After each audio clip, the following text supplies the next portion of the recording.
Hey, Darwin, how's it going, man? Good to have you.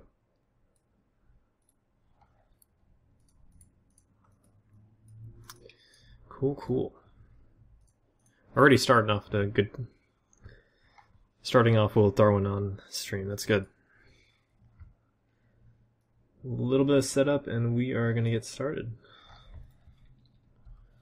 Darwin, I hear you are ambulable. You're actually on your feet. That is good news, dude.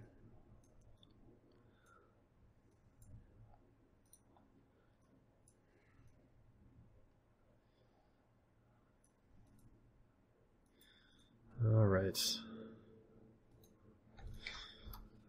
Well, you know what, guys? Well, let me pop drugs and see if we want to go with the ship or not.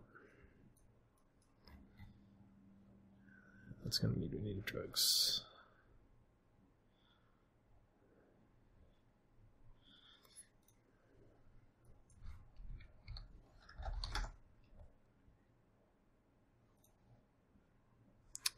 Really? Okay.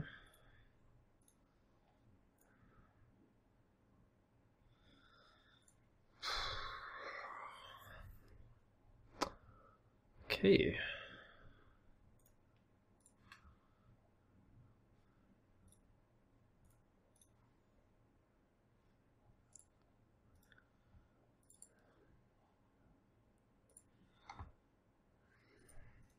Alright, I think we might swap over to the Hyperion after we do a Cyclone run. I was going to say let's do the Hyperion, but let's do the Cyclone first. You walked 2.5 miles today. Oh, okay. It's not too bad. Not bad for a week and a half out of the cast. In fact, that's quite good. Awesome, man.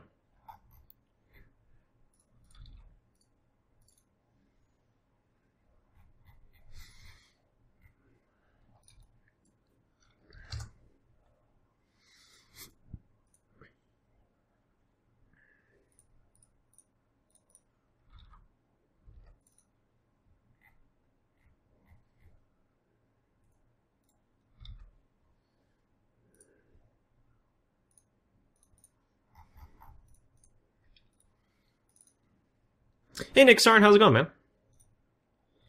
Let's see here. Let's see here.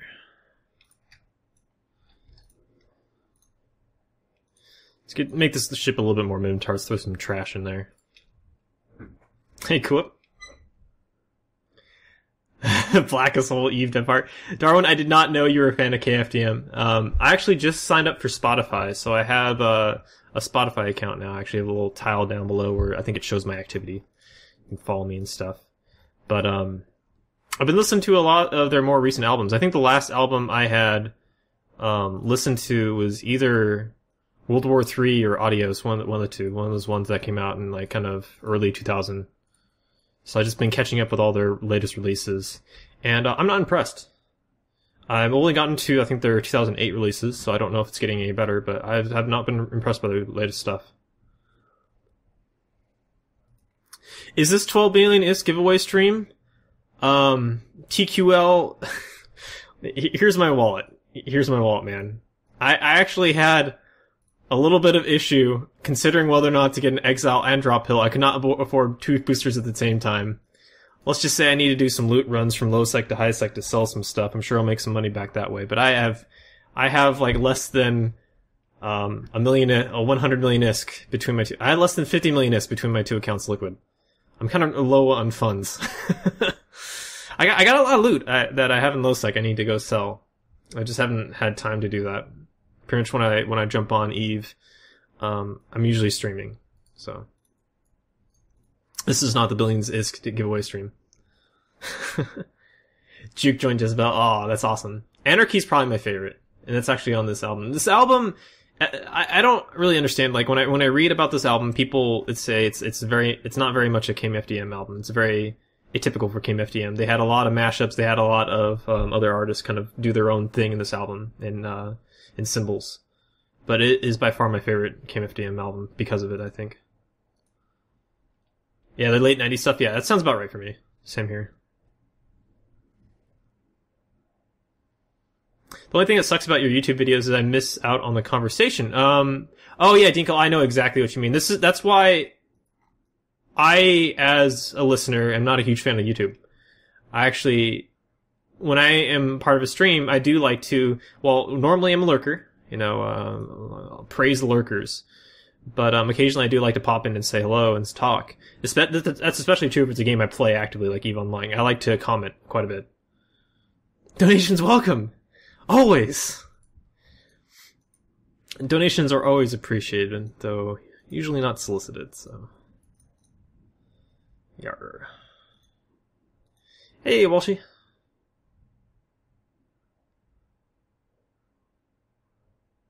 Totally not moving 2 billion ISK worth of PI stuff into Freighter right now, Null. I'm sure you're not, Nick Sarin. I'm sure you're doing it safely somewhere in your imagination, all of our imagination. Not much can buy drugs. I'm like, yay, drugs! Yes, drugs! Thanks for enabling my addiction to drugs! Woo! Alright, cool. Well, that solves the issue of getting drugs for the Hyperion. Hopefully, so.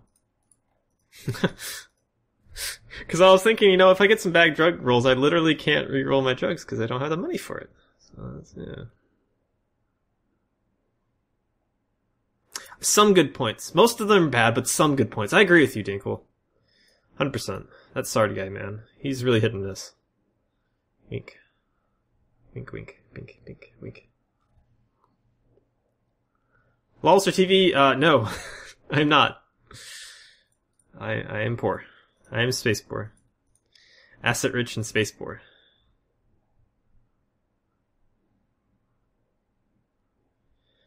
Faction cool. I have turned off Wallet Blink, unfortunately.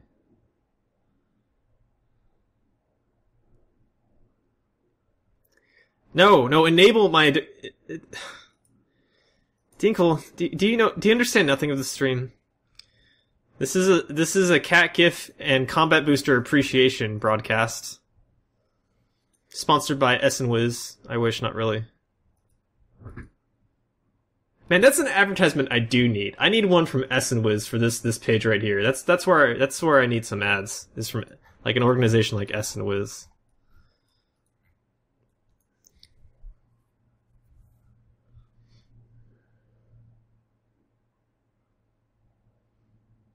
But thanks for motivating me to do some frigate soul stuff lately. I got my first 100 million ISK Daredevil kill a few days ago. Oh, right on, Nick Sarn. Right the hell on. I don't do a lot of frigate stuff, but I'm glad that you're getting some combat going. Praise Dragon Cats. Coop understands. He's in the know. Darwin, I think we have very similar tastes. I like that. I like you. Darwin. We should hang out more. You should come to NorCal instead of SoCal. Come on, man. Should have got married up here. So what were they thinking about those ECM... You mean... No, not ECM drones. Unless you're talking about ECM drones. Are you talking about the stuff going on Twitter and Reddit about Rise's little comment about doing drone ECM? Is that what you're talking about, Dinkle? Because I think that's a terrible idea. If you're not talking about that, then yeah, ECM drones suck. Stray bullets. Ready or not. Yes, yeah, I think it's a fucking awful idea. I mean, I can couch it and make it as friendly as I feel I need to on Twitter, but I think it's a really bad idea.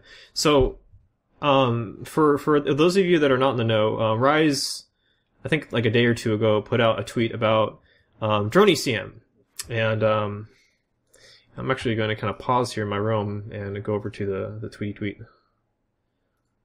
Let's see here. ECM type, which on successful jam sets your target's drone bend with the 0 rather than breaking the target's lock. So you activate an ECM module. It has a chance to set that target's drone bandwidth to 0, effectively making it from a ship that can use drones to a ship that can no longer use drones, meaning that your drones will go it'd be the same thing as banning your drones. This is an interesting idea. It's, it's really out of the box. I appreciate that. And if there's one thing that Rise is exceedingly good at, is making outside of the box ideas, or at least, talking about them. I don't know if he's the one that's originating them, but he spreads them around. He's talking about them quite frequently. And, I think it's an awful idea. There's quite a few, things that people have been pointing out, both positive and negative. But my major issue with it is that you jam someone with a drone ship, and then you scoop the drones. And now that drone ship no longer has a combat system. You have drones already are tackleable. They already are able to be killed. They already are very vulnerable. Most drones, when you launch them, they have a very significant travel time. So, unless you're using something like a Garista drone with a huge amount of HP to it, they tend to die very quickly when they get primaried. This is especially true in microgang PvP, in 5 to 10 man PvP situations. So they're already actually very vulnerable. They're a very powerful weapon system, but they're very vulnerable. And that's really their issue. Even though E-War doesn't significantly affect them, although you can damp them, you can tracking disrupt them, you can webify and scram them, you can jam them, you can actually jam them and stop their lock. When you do that to the ship, they keep on shooting. So there's this potential ECM module, which will, pretty much screw over things like carriers, and they'll screw over drone boats. Which seems very ill-advised. Now, on top of this, let's say, okay, someone goes through a successful jam onto you and set your drone bandwidth to 0. And no, let's say they don't scoop your drones. Let's say they have a filled cargo bay full of 400s or something. So then you reconnect your drones and you keep fighting. And let's say they get another jam onto you. Now, here's a fun fact about when you reconnect to your lost drones, when you use this reconnect to lost drones function. You can only do that a limited number of times. So let me show you exactly what I'm talking about. So I launched some drones, and I'm going to abandon them. They've been abandoned. I'm going to reconnect to them. Reconnecting. I've reconnected to them.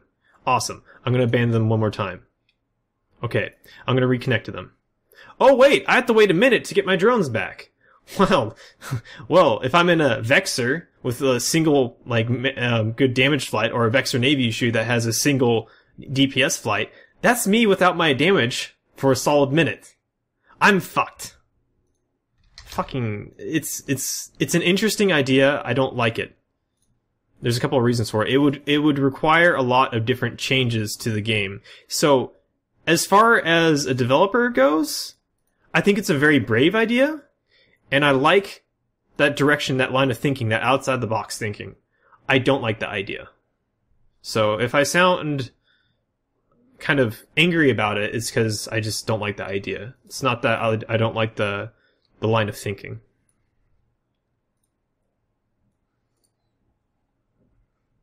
Hey, Radic Buddha.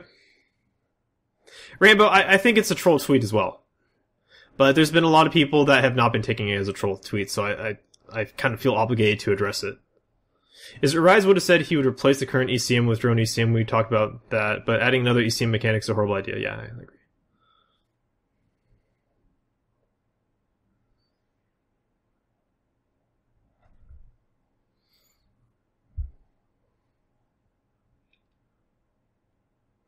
And, this is another thing about this kind of tweet, guys. This is another thing about this kind of tweet.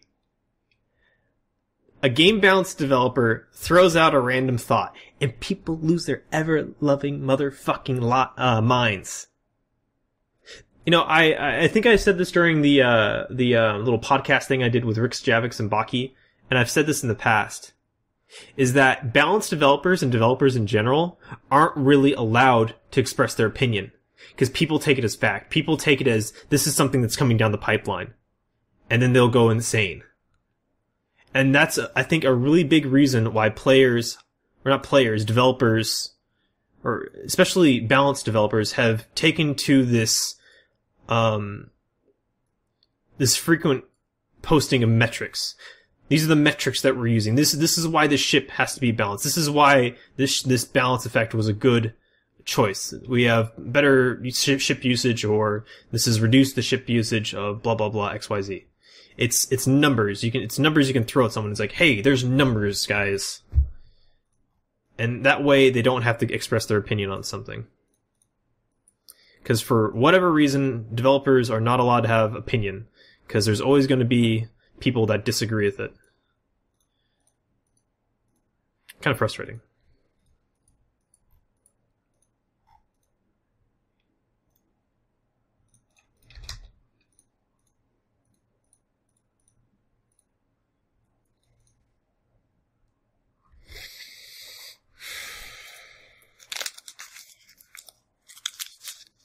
Yeah, pretty much Buddha, right?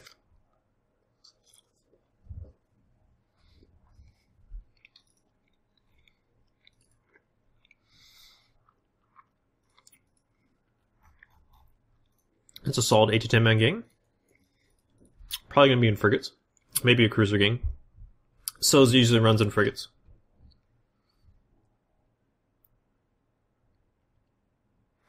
What if there's a drone that shut down a random active module? What do you mean? How would that work? And why would it be a drone? I think having more interesting E-War drones, Dinkle, is a great line of thinking. Because what we have right now for E-War drones is ECM drones and nothing else. And maybe in fringe uses you'll see web drones. But for the most part, E-War drones, except for ECM drones, may as well not exist. So having some interesting and unique ways of going about E-War drones will probably be very helpful. Not very helpful, but very positive for the game. And that is not a frigate game. That's actually a bunch of Ashimus and Vigilance. And man, General SOZ has grown up. That's actually a really nasty looking group. Look at this. This is General SOZ Alliance. What the legitimate fuck?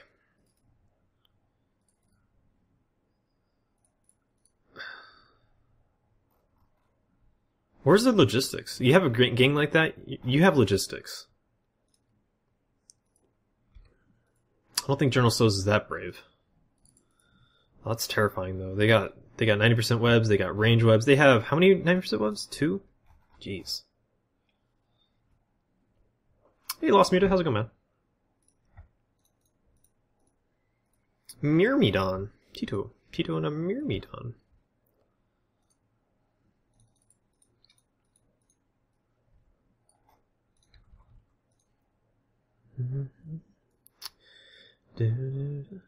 Darwin, yes. You're in the art department. You are allowed to have opinion. Thank a God. As Mike Azaria said, how many E players does it take to change a light bulb? Change no! That's actually really good.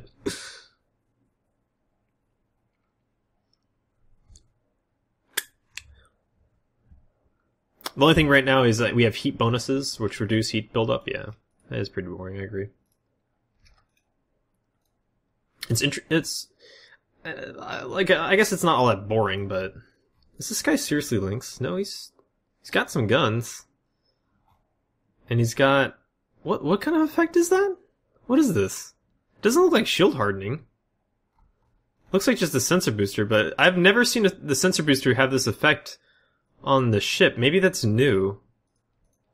It almost looks like a shield hardener, but a shield hardener pulses. I don't really know what's going on. This has to be a sensor booster. I've just never seen it kind of reflects off the hull like that. Almost looks like a bug. Is that a bug, Darwin? Do you have any idea? That's a shield hardener? Are you sure? I don't think it's a shield hardener. I will dock at the station and fit a shield hardener and look at it. Let's just do that. That's probably the easiest thing to do. Because now I've piqued my own curiosity.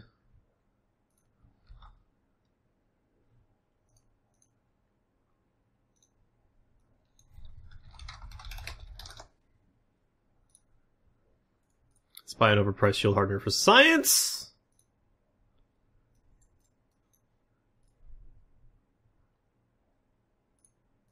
Oh, we'll find out in a moment, Darwin. Don't you worry. You have a link ship that fits guns? Really? That is a shield hardener effect. Why does it... Did you guys update the shield hardener effect? Wait a second. Wait a second. I am so confused. Is it... Am I in highest settings? I think so. Yeah, high everything is highest. Okay.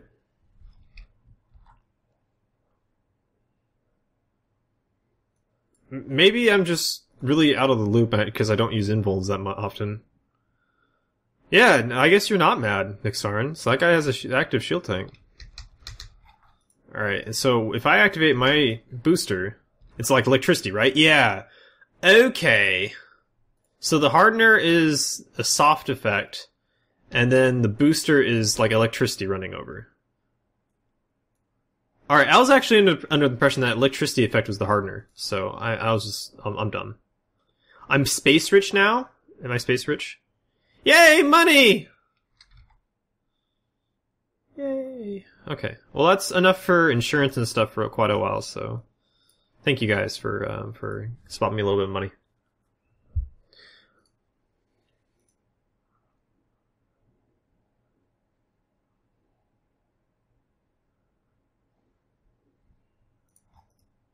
Well, with that in mind, I don't think this guy's links. He's all hardening and stuff. Fuck this guy. He's got guns and... I mean, I wouldn't be surprised if he has some links, but... If you're running shield hardeners and shit, you don't have the fitting to do a lot of links. Maybe a couple, maybe 2 to 3, but not a lot. It's kind of weird.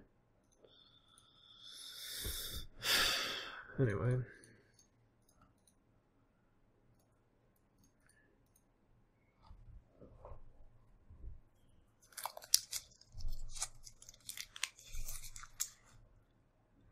Hey, Nishwa.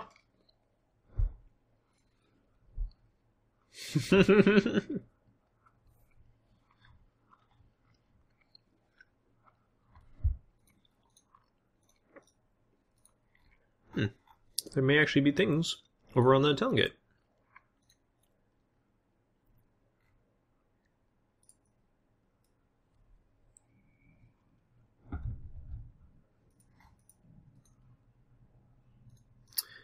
Not including an EOS.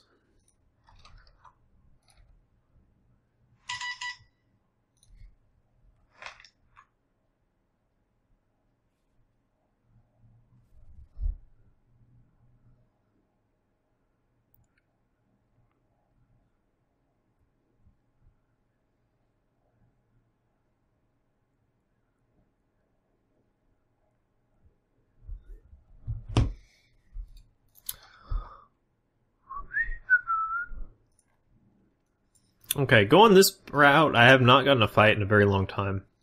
So I'm going to head straight over to Golden God.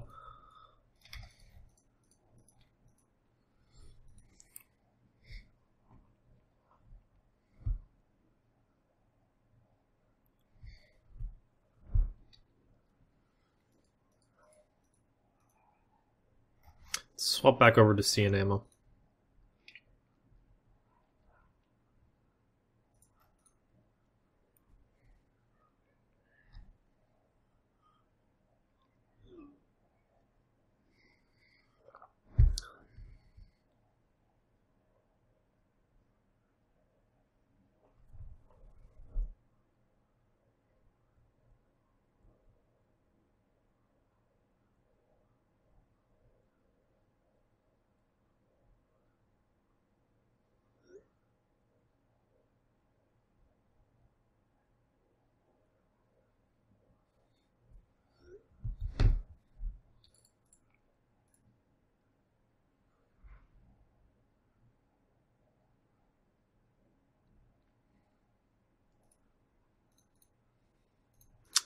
Alright, I had not checked mid-system when I went through here, so I'm going to do that really quick, especially since we have an outlawed system. And I just realized it wasn't on 360 scan. There we go, it's only Thrasher.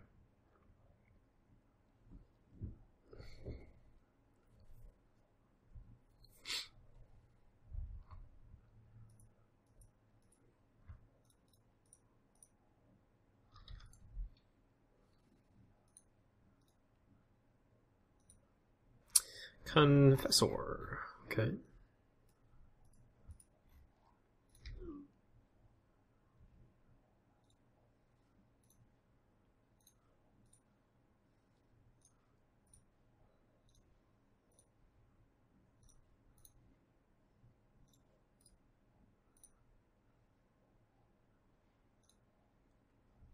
I'm actually going to hold up the star here.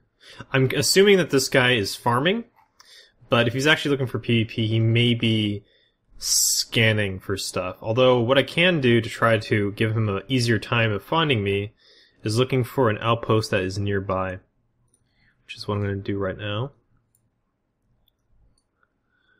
Let's list that. I'm going to check here if I can find a large that is on scan.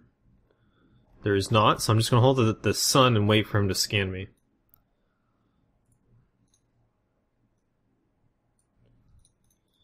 I really do doubt he's going to come over here, but just give it a moment, because there's really not much else going on. Lost Media, you like this music? This is KMFDM. It's a German industrial band. You're listening to their album Symbols. This is actually my favorite song on the album. It's one of my favorite songs. No, it's not my favorite song. It's one of my favorite songs on the album. This is probably my favorite album from them. We're +1 suspect.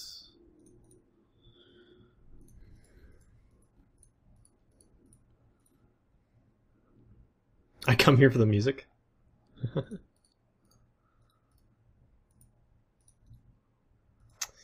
I'm just happy people are enjoying themselves, whatever they come for. Hey, Motosectric, how's it going, man? Okay, this guy's not coming. He is racking in the LP, and I cannot dissuade him in this bigger ship. Unfortunately, I can't split into a whole bunch of towers or something and go in there. Hey, Gunvoid, how's it going, man?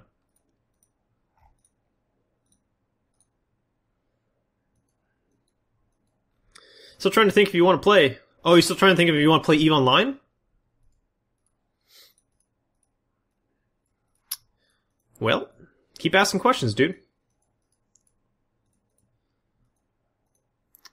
I will help as I can, as will people in the chat.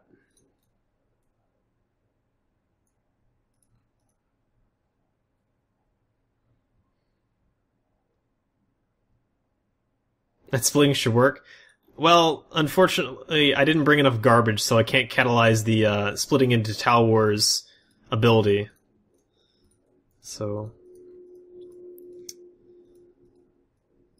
it's going to take a while for me to, what is it called? Mitosis? Where you split it into two? Define mitosis.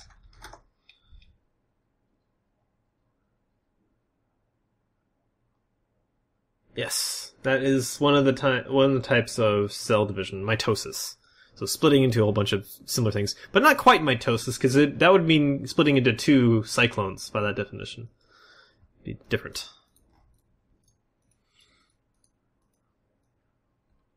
You quit at 2012. So I'm thinking about coming back, not relapsing. Okay, cool.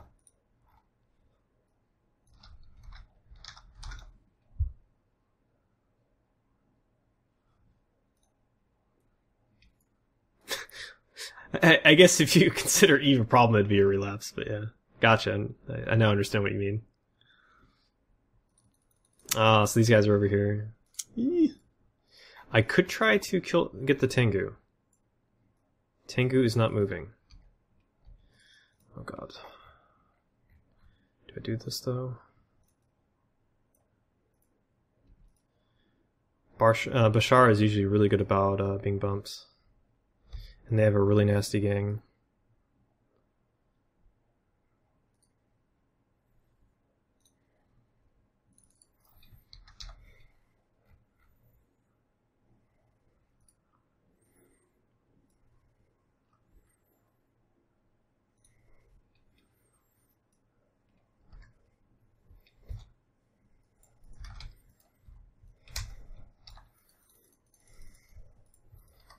Oh man, he does have a tank.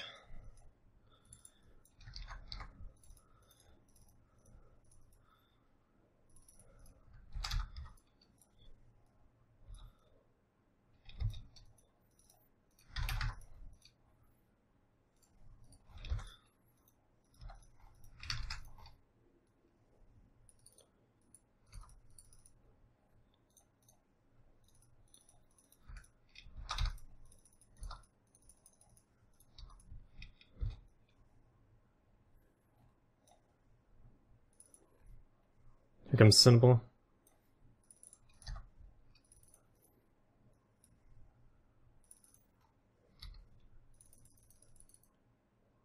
He just jumped. Fuck. Oh, I got... No, he jumped. I didn't bump him enough. God damn it. Well, that's me dead. Might as well just turn off the tank then. Well, I didn't have the damage to kill the guy anyway. So there's that. I've had people tell me that that Tengu runs a decent tank on it. That's the first time I actually tried to kill it like that, so that's kind of a lesson for me. I thought I got a decent... See, this is the thing the problem I have with Tengus, is that it seems that they are harder to bump than Lokis. I wonder why that is. Let me look that up quick on the mass and stuff. I think if you look at the Loki without subs, it affects the mass? Okay, that's 6.5. 8.2. So it's actually a much... Because of the higher mass, it's actually much harder for me to bump a Tengu. It's interesting how much of an effect that has. Huh. So he must be running only like 3 links on this thing to have that amount of tank. I mean, I had him almost to armor, but it wasn't going to be enough. I didn't have enough alone time. And another thing, it seemed that I wasn't doing much damage to him. I don't know if that bumping action was actually screwing with my damage. 430, 430, 460, 460, 460, 460, 460, 460, 460, 460. No, not really. I was doing perfect damage pretty much the entire time. Okay. Alright, well, it's worth a shot.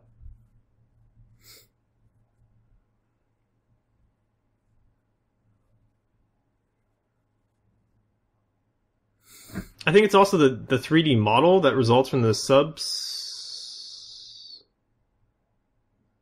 I mean, I hit him dead on. He was not moving. So it's entirely a factor of mass at that point. I hit him dead on. There was no issue with me hitting him. And it did not seem like he was afterburning. He was going like 60 ms back to the gate. So I didn't have enough of distance for him that he traveled. Now, I'm pretty sure I shouldn't be webbing him when I attack them like that, because that's slowing them down after the bump. So that could be something I can use to improve for my bumps. A Higgs anchor rig? I doubt that, Gunvoid. It's possible, but I doubt it. That'd be interesting, though. I honestly would have to look at the footage, but it's very typical of Tengus that it's a bitch for me to bump them in a battlecruiser. Like, they're my bane of my existence. Like, I have had so much trouble bumping Tengus in particular. Lokis, it seems, are easier, and I think that's just a matter of mass. Because there's actually, I mean, the Tengu has like 33% more mass. So, yeah. Lalser, yeah, I don't know. I don't think I would be much better off hitting him with the explosive. Okay. Well, there's that. I think I'm not going to go back to that war zone. I don't know what I'm going to do, because that is my favorite war zone.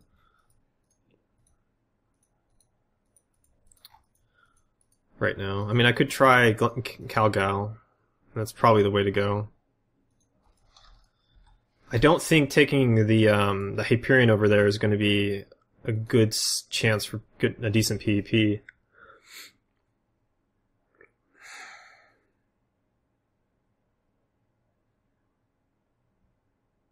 I mean, normally when I go over to Calgal, it's larger gangs. I think I'm going to take another Cyclone. I feel like a Cyclone's going to be more effective over there. I can alternate with the Myrmidon. Myrmidon's very similar.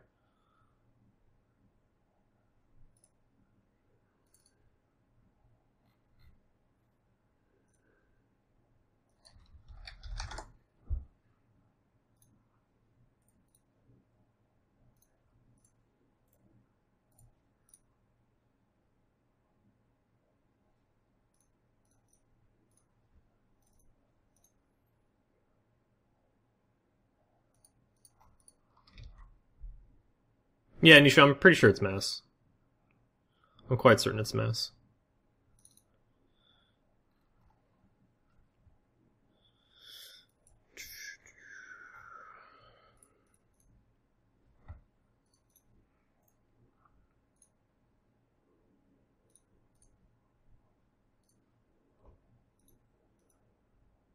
What happened to Myanmar? It's just been really quiet the past week, C-Junks. There's nothing really wrong with it. I'm just not getting the fights that I've been getting there in the past, and I don't know why that is. I just think people aren't really over there. That's what it comes down to.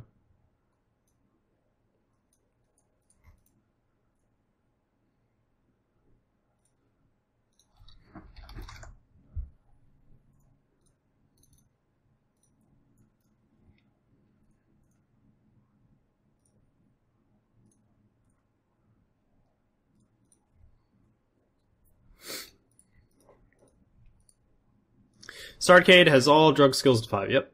It's got biology 5, neurotoxin recovery 5, and controlled, I think neurotoxin control or something control to 5 as well.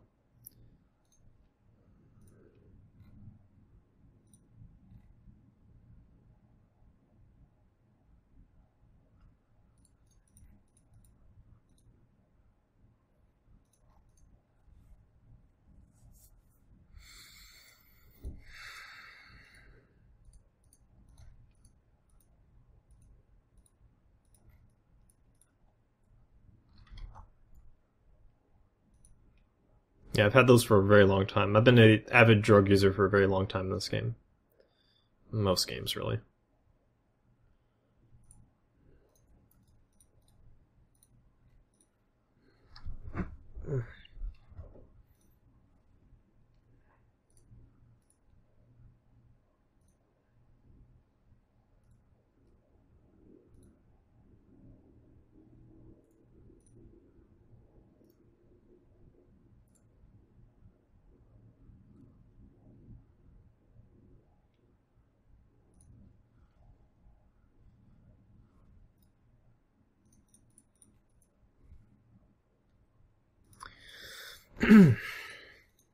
It's pretty much my go-to battle cruisers for solo PvPs. The Cyclone and the Myrmidon right now. They're able to do pretty strong local tanks. Although usually I do a burst tank on the Cyclone. Cyclone's a lot more nimble. It projects better. The Myrmidon does a lot more damage. It also has better sustained tank.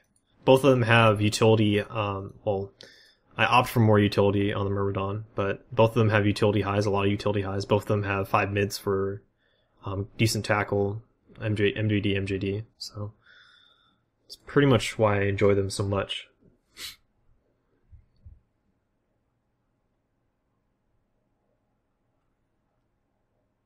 If you use drugs, yes, all those drug skills are important. The most important one is the cheaper one, the neurotoxin, I believe, recovery, even though it doesn't really make sense.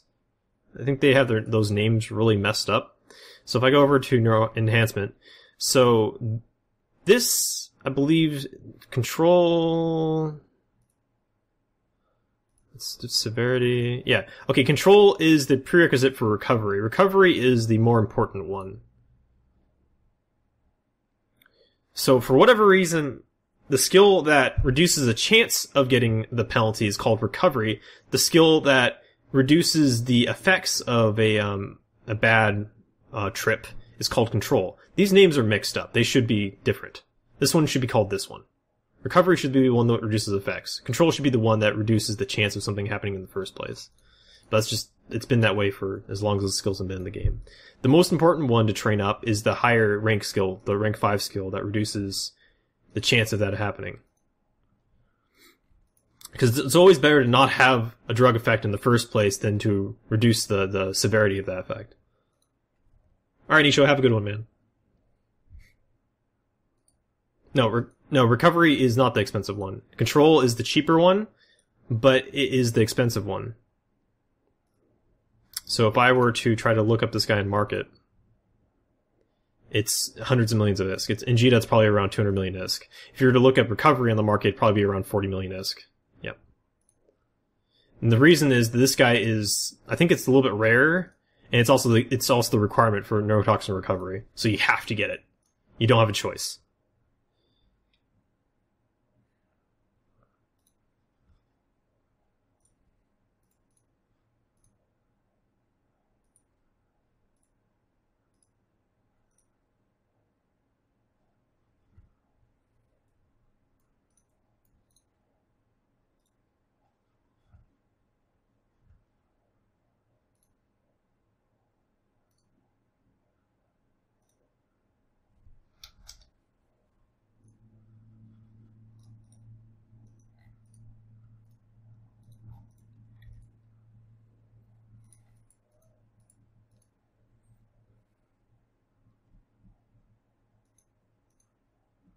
They're really rare, yeah. Unfortunately, the drug sites that spawn them, it's not terribly good drop chances. So you can make good money doing it. It's not necessarily bad. I mean, it's decent exploration, but it's definitely a rare commodity. So as far as for the market, you know, it keeps things expensive. It's great and all, but if you're trying to farm those sites that spawn them, I think it's like 1 out of 4, 1 out of 5 sites is going to spawn the expensive skill book. Whereas the other one is, I think, a lot more common. Holy cow, Plexes are up to 900 million S. Yeah, they were down for a while, and they're climbing their way back up. Doesn't surprise me. Does not surprise me.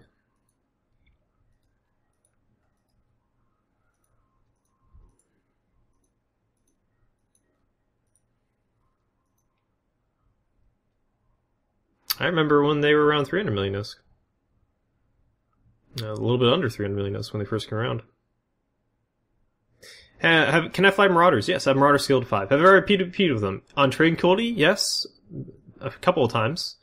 I also flew a Vargur in the Neo 2. We were one of the few successful teams to use a Marauder.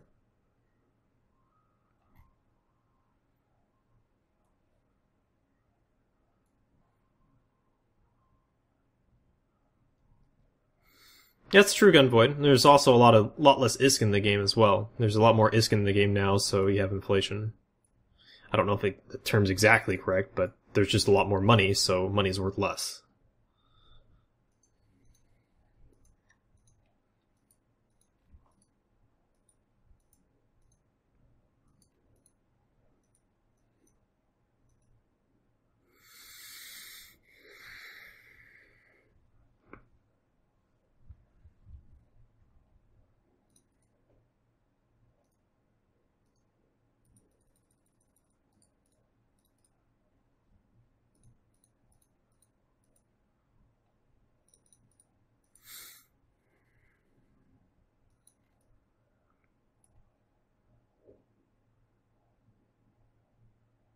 We made a lot of Mind Flood and used the sites to get BPCs, and occasionally, like a 5% chance you get a skill point. Oh, is it really that low, Nick Starn? That's a lot lower than I thought it was.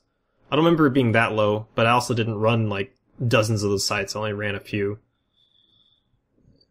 I've never been all that huge on exploration. I really dislike the random chance element of exploration. That doesn't really do much for me. I like to have consistency when I do PvE, so that's typically why I prefer things like missions. You know exactly what you're getting.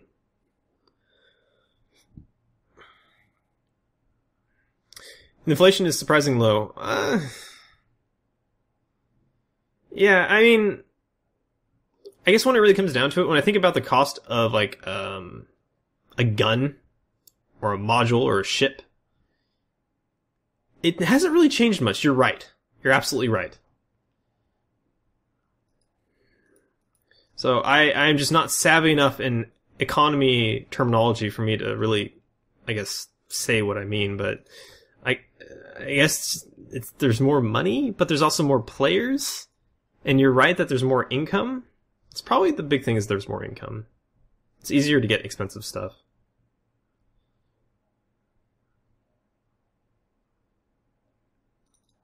There's not much difference between a buy order and a sell order in value, C-Junks, let's be fair. Normally when I would buy Plex on the ISK market, it would be through buy order. It wouldn't take long to fill, and you'd save a little bit of money. It's not a lot of money. Save a little bit. Mudflation? I have no fucking idea. Gun. I just told you I don't really know much about that kind of stuff.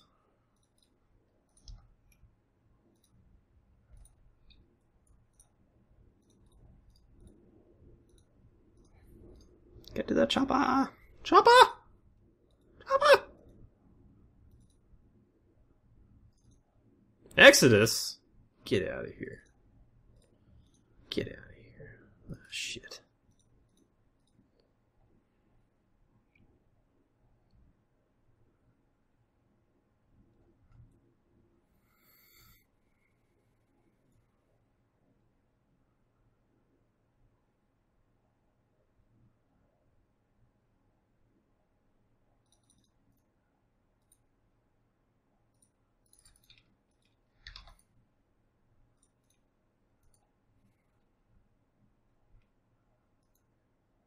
When I ratted, it was 100 million Iskr an hour.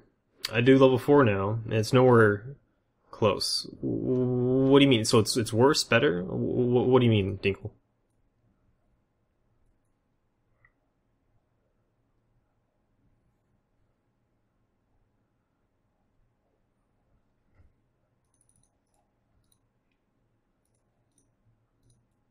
I actually think if you're gonna do, like, belt ratting, that's actually really good money for belt ratting. I don't know even by ratting, though. People have different terms for ratting. For some people, doing anomalies is ratting.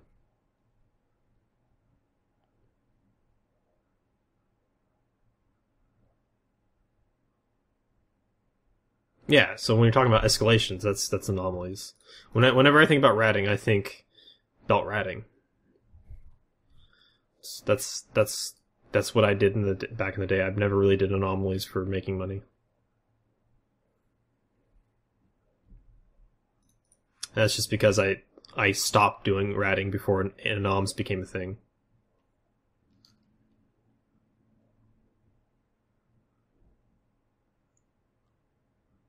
Yeah, level 4, running level 4s in nullsec with again with pirate factions is a huge LP farm. It's you get lots of money. It is sync, but you get lots of money out of it. It's highly valuable, as long as you can do it unharassed. Just, you know, it's like missions in general. Just as long as you can do it unharassed.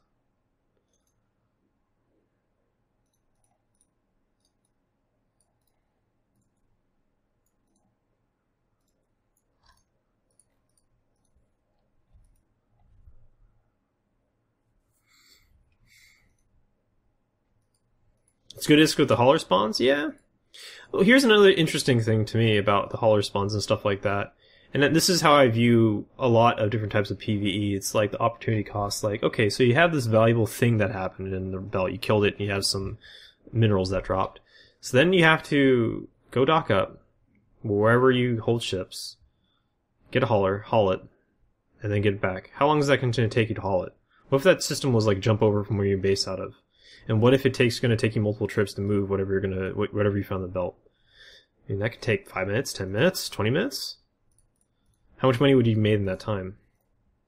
Like, unfortunately, when I look at PvE in this game, I usually try to make a contest with myself about it, and I do think about the amount of money I'm making, but I usually just try to do, like, as fast as possible and just kind of challenge myself in different ways, kind of do it under the nose of, like, a pirate corp, things like that. And that makes it a lot more interesting for me. It keeps it interesting for me. But in the back of my mind, I always think about efficiency and how much money I'm making and the time that I'm spending, because it's not something I really enjoy doing. So I try to make sure that I'm doing what I'm doing is as optimal as I care to make it. I mean, if I was really smart, I'd probably do like some sort of LP farmer in factional warfare space, like a bomber running missions. Or I'd have some sort of alt that's blued up in an area where I can, pretty much freely run level 4s and nullsec. Those are like the two things I think would be best for me. Probably the nullsec one would be my preferred, because I'm quite used to running missions. But instead, I usually do those with my main and my alt and lowsec, and make a lot less money, but it's a lot more convenient. I don't have to really rely on being in some null organization to do that. Alright, Darwin, have a good one, man. Good having you.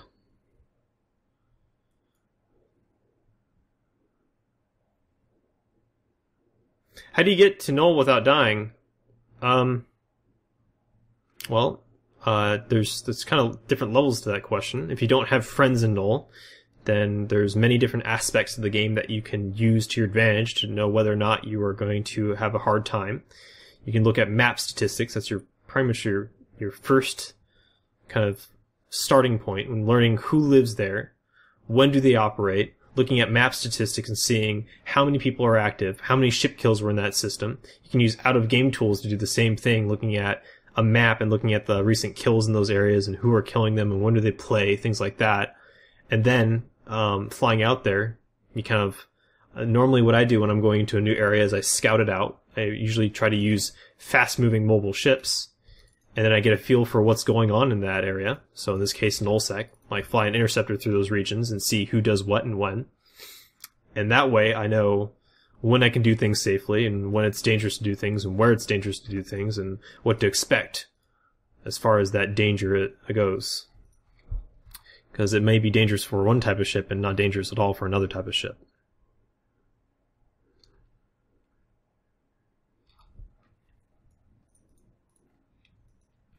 But if you are part of a nullsec organization that lives in a particular airspace, usually they have, either through diplomacy or through other means, like perhaps they just live in a secluded part of space, or perhaps they've dominated that part of space through PvP superiority. They beat everyone out and they force everyone out.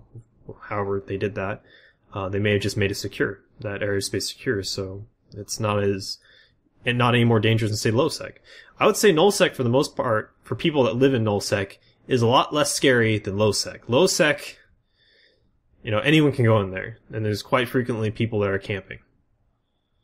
And there's a lot of people around, and they're often doing things in space. Whereas in nullsec, most areas of nullsec, when you run through it, it's dead quiet. There's nothing really going on.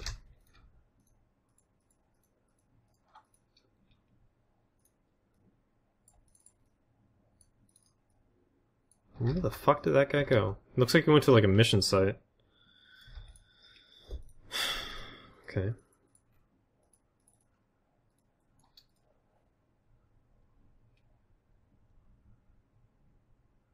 You can only mission out of NPC null and it's all fairly inhabited. This is true. Most NPC null is inhabited.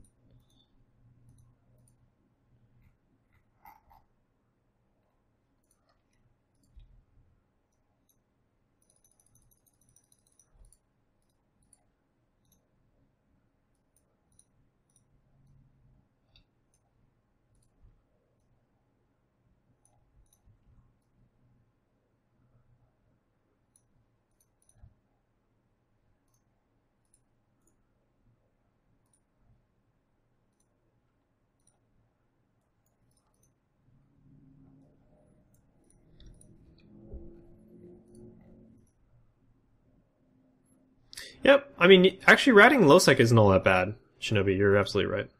It's not bad at all.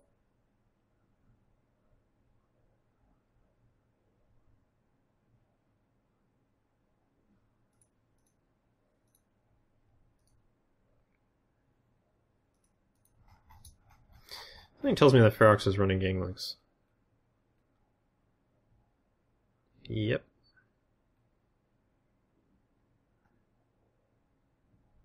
You can barely see it, but you can see the booster effect. Exciting. It's an interesting shift. People using cheap links. And embedding them into the station's superstructure. I really wish that wasn't a thing. I think that's something that, at some point in the next 6 months to a year, CCP should address, is the ability to fly inside station models. It's very stupid. Unfortunately, this game is very much revolved around, balance-wise in PvP, for many mechanics, the ability to bump a ship. That's very much a part of this game. It's a very silly mechanic, but it's very much a part of the game. And when you do that, you cannot bump things. That's very, very annoying. Is there other ways to deal with it? Yes. Can I just get a bunch of tornadoes and volley it? Yes. Still, it's annoying. Saget's son. I don't know who that guy is. Let's see.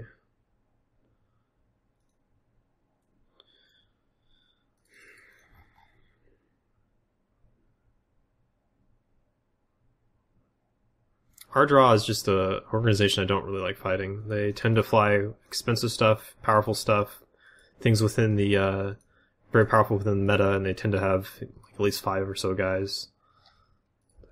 Pretty frustrating engagements out of them, usually very one-sided in their favor. As I fly alone.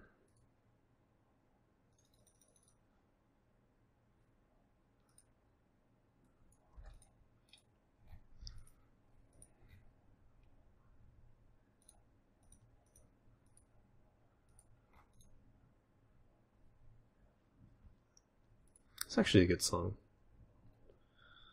I will let that one go. Extort's I like this album. I'll let this one go. Oh, whoa, okay. Now sensitivity fixed.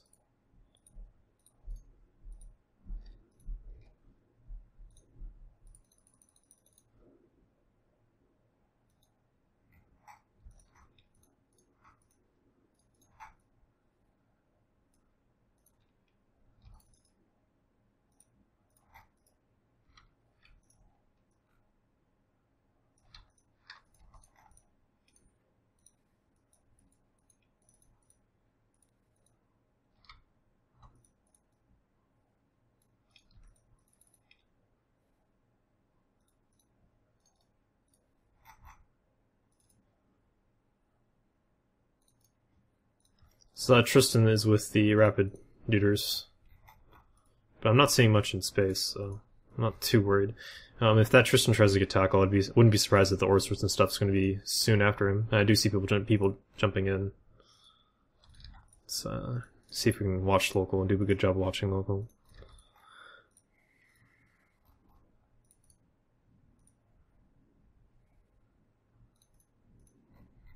I'm going to assume it's a kiting Tristan.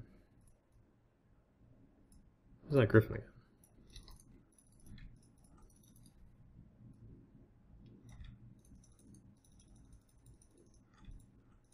Why can I not lock him? He's invulnerable. There we go.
These guys are going really fast. Omen, fairly fast. I'm going to try to MJD away. Pull some range. They also have a Griffin, which is not good news.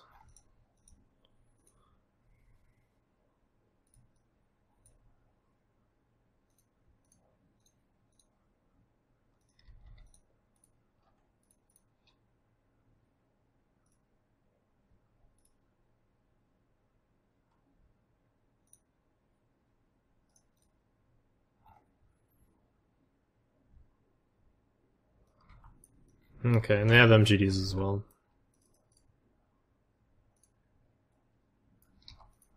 So I'm just going to peace out here. I think a little bit too much for me. I really don't like having the Griffin on field. The Griffin is a problem. Griffin means if I do get fight and I do get caught, and I will get caught eventually by, say, the Cyclone or something, the Griffin's going to jam me even if I put some headway into the Cyclone. And I wasn't able to force kill off the Griffin, so given that I can't isolate it, it's not really separating from its gang, I'm just going to move on. If I can, anyway.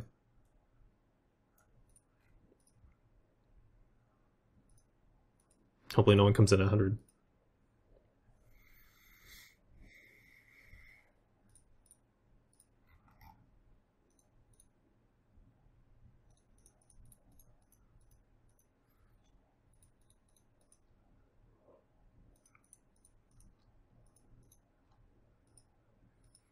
Oh, you got ganked in low sec in your retriever. Didn't stand a chance. No, you really didn't.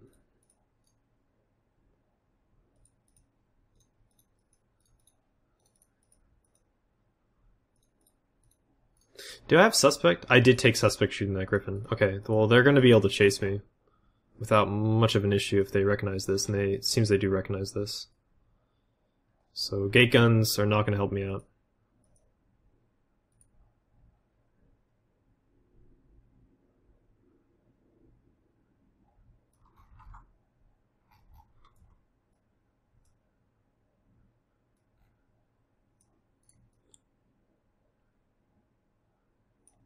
And the griffin's far away. Okay.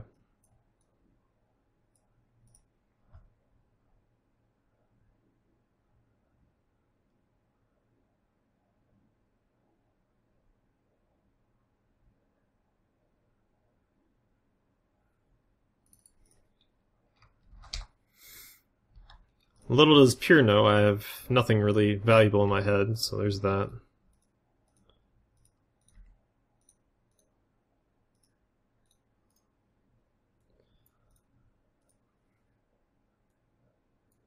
From Tristan to Proteus. Oh, okay, interesting. Oh, and they all chased. Interesting.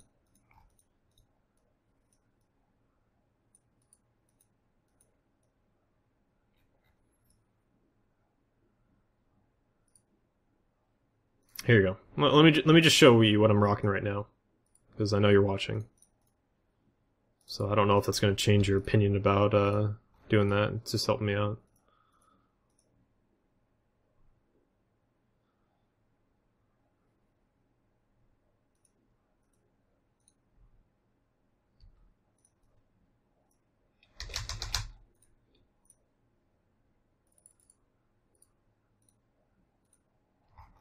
Really? That's right, I'm suspect. He can do that.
Mini Boss, this is KMFDM.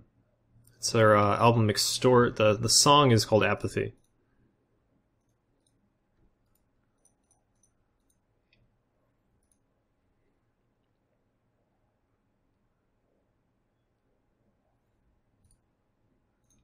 I really didn't wish I had this. I'm kind of curious about that first griffin I shot at that didn't have standings. The griffin I'm dealing with right now is set red to me, whereas the griffin I initially went for was not red to me. So I'm really curious about that. What was the? I wonder if that other griffin was just the third party or something.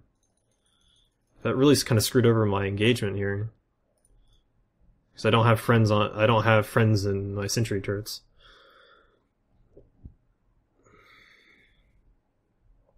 That Cyclone does have an MGD. I need to be really cognizant of this.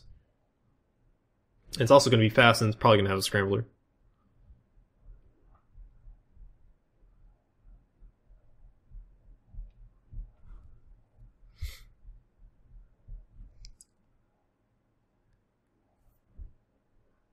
Looks like they're leaving. I guess I have defeated them.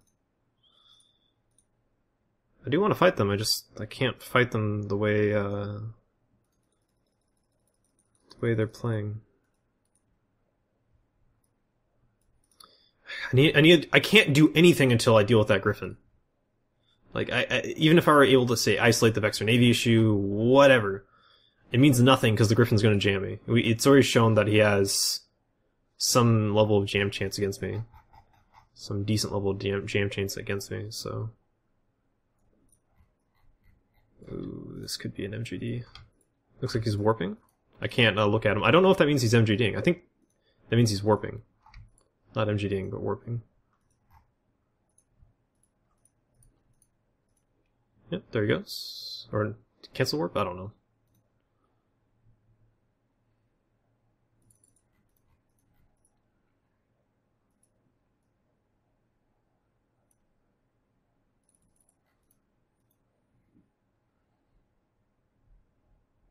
Dead Terrace? I'm nowhere near Dead Terrace. And Snuff is out as well and hacks in the area. Well, if that happens, then that happens. Not much I can really do about that. This area does tend to be a lot blobbier than Mini Mar, so that's that.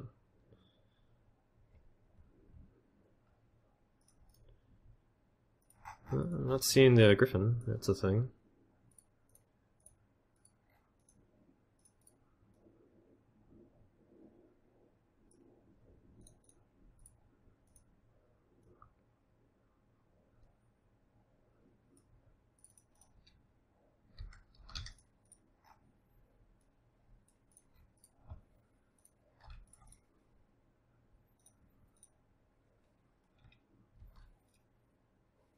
Oh my god, really?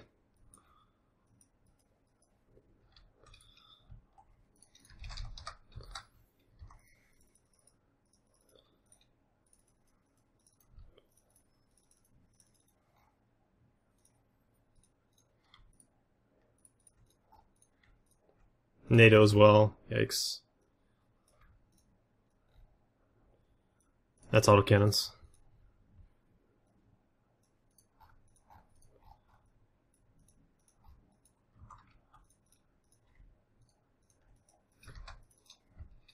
I like how I did not have this guy locked the entire fucking time.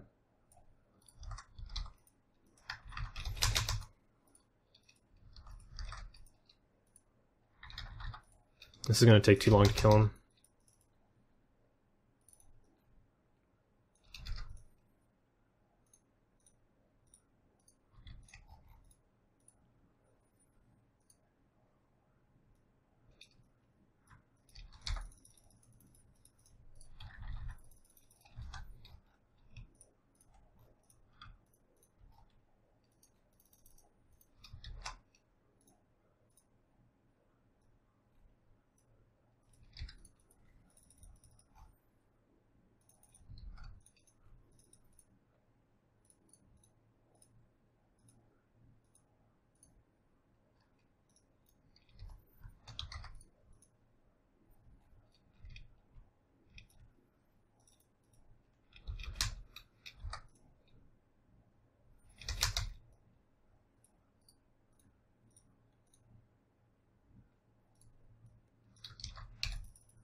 That tornado is doing work here.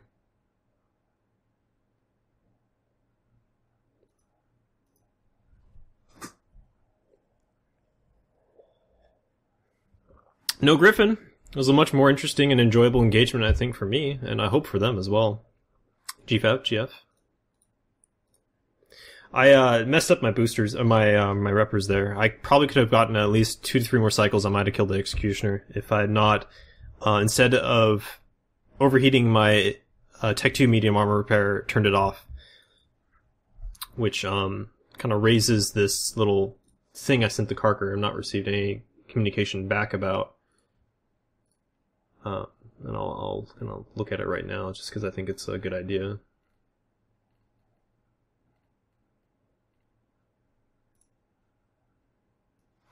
So I have this idea, this thought, and I'm just going to kind of pitch it out there because I have a captured audience. So you have a module, you turn it on. What if, when you turn off your module, instead of going to the fully off state like so, if you have a module, you turn it on, and then let's say you accidentally turn it off. Let's say you click it again, or you hit the shortcut again, instead of turning off, it goes right back to the green state, and it continues cycling. Because we have this thing called a server tick. And server ticks are a bitch when you accidentally turn off a module. It's actually very, very inefficient to turn something off, because you have to wait a full second for it to turn back on. So I think this would be a good idea. Just saying. Just saying. Cool, that was fun. That was actually a pretty good engagement. I have no idea what was going on with that Cyclone. He seemed super slow. There's a good period of time where he was not activating his prop module, so I have no idea what was going on with that. But I did get a Comet kill, a Enyo kill. We actually did pretty good there, which is surprising to me. Evidently we nuked this guy's cap, which is good. This guy died super quick. I have no idea how that happened. I guess Ogres just decided to vaporize him. Shield tank, kind of squishy. Not that squishy. He has damage control and embassy. And this Atron just got wrecked. Yeah, Scrambler. Yeah, that's why he got wrecked. He couldn't AB and get under my guns. That was not bad. We traded quite well.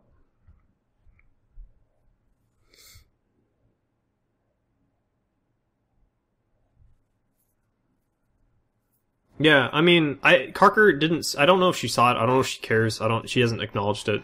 I don't know if she's the right developer to talk about it. It's a UI thing for me, but it's also a game mechanic thing, so I don't know. But I wish there'd be a little bit more traction behind that. So maybe I should put that in EVO forums. I feel like EVO forums are a waste of time. I don't know. I know a developer would tell me to go put that on EVO forums, and I know I tell other players to do that, so I probably should do that myself. Alright, well that was actually really cool. That was really fun. I think I'm gonna go right back over there and do the same fucking thing, so let's do that.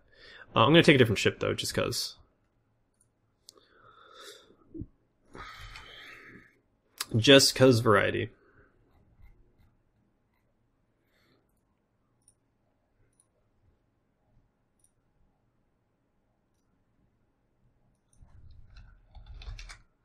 Oh, you know what I should have done?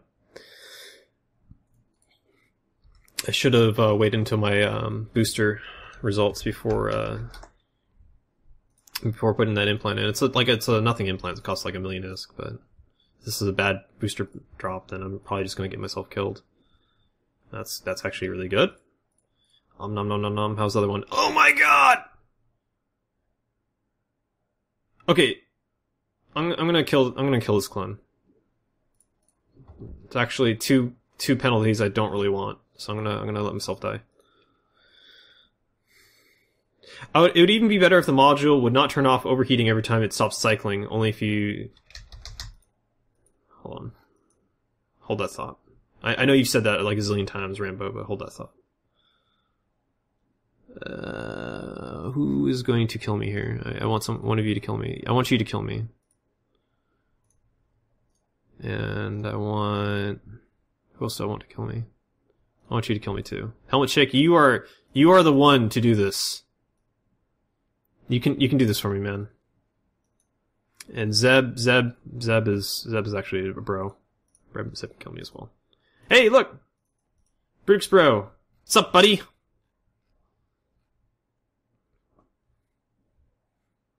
Let us become one. Oh, Zeb did it. Nice. Why boost before implant? Because I just killed my clone, which meant that implant was just wasted for no reason.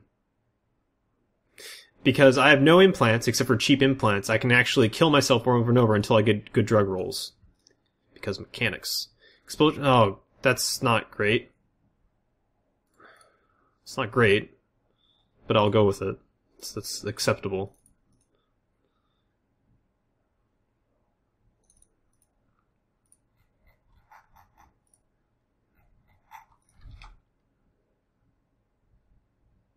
Okay.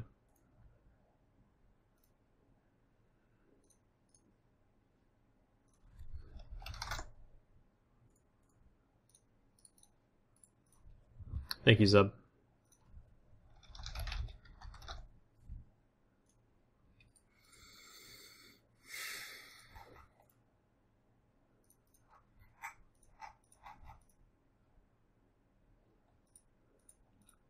I didn't know you're basing out of Dixie, Zeb. That surprises me.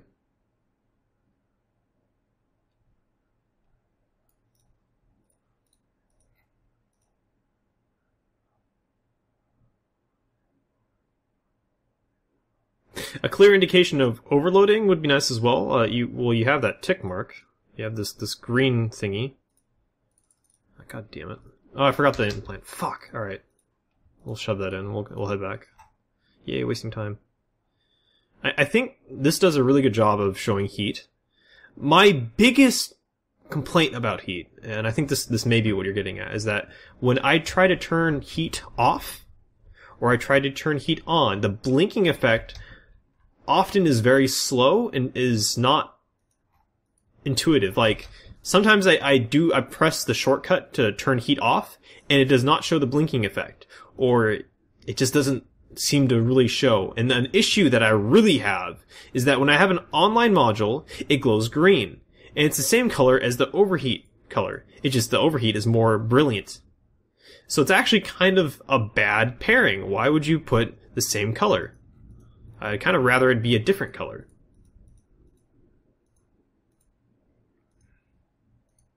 This is a ham cyclone, yes.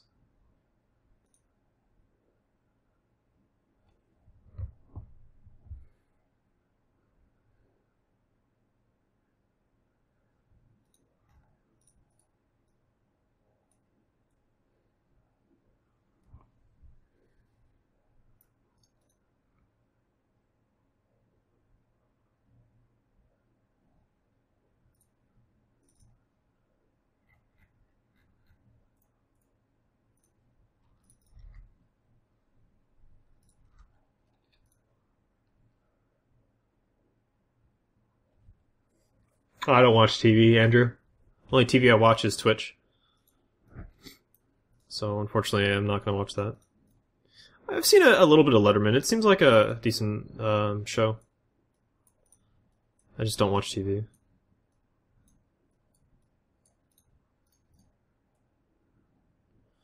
I generally enjoy talk shows.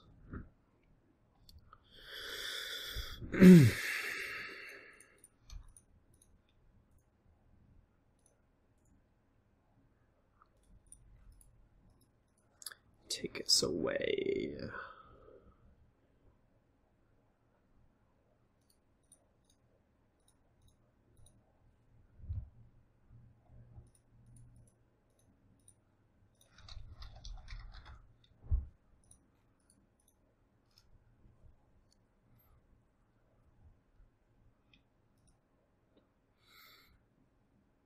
I feel like we need another cat gif.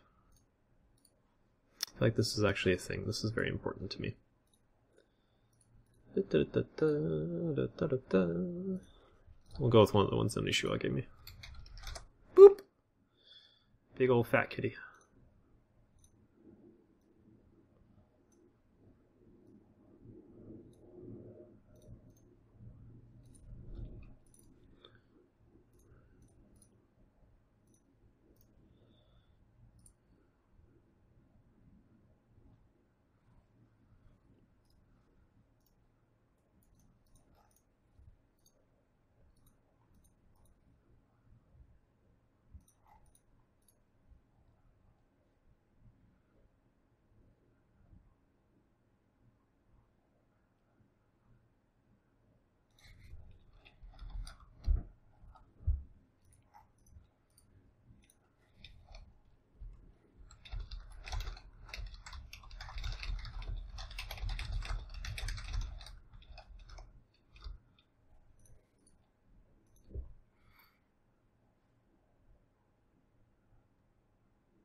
TQL, I like the one where the cat puts it back into the printer and it looks like it's trying to get, like, scan something.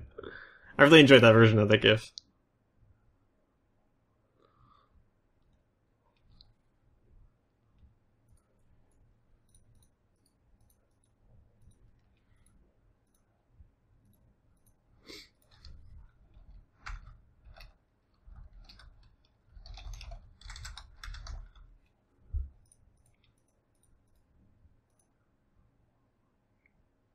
Baked eating cheese and it's watching Sard is my favorite thing to do.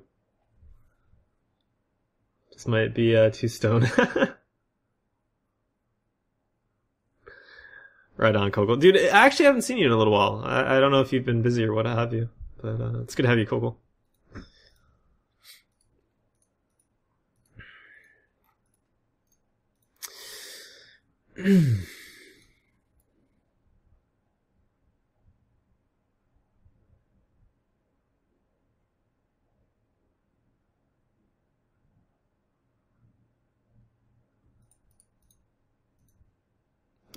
Well, that's a thing. It's actually very much a thing. Oh wait, I'm not. Oh, I thought it was suspect or whatever. Okay. I have a kill right. They can activate the kill right. It's an expensive kill right. So I mean, good luck to you.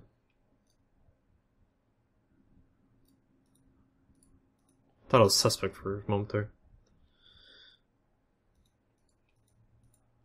Yeah, here you go.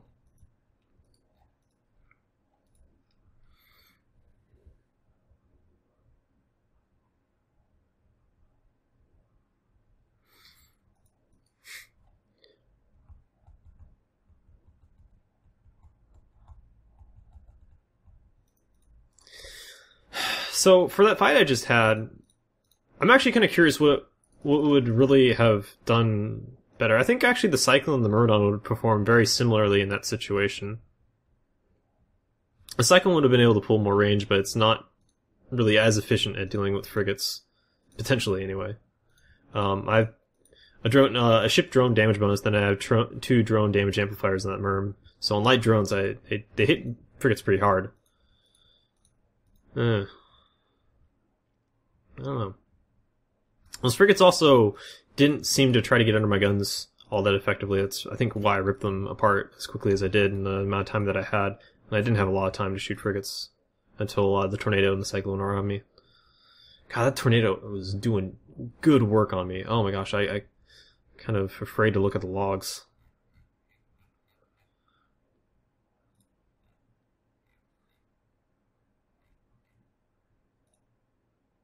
Oh, he had scout guns. Really? Really? I don't. That was actually the Cyclone. Really? That was the Cyclone doing the work. Tornado wasn't doing much at all. Tornado's doing probably less than the Cyclone. Wow, I didn't. Oh, okay.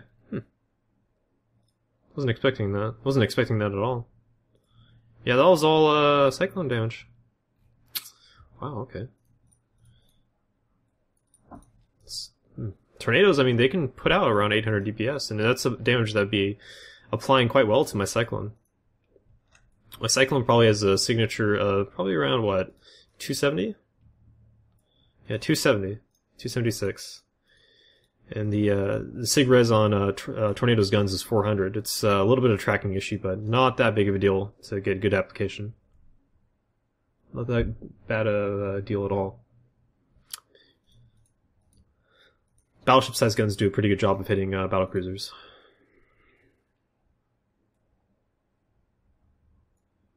Open the kill port. That's very true. Like, I could have done that. That would have been the easy thing to do.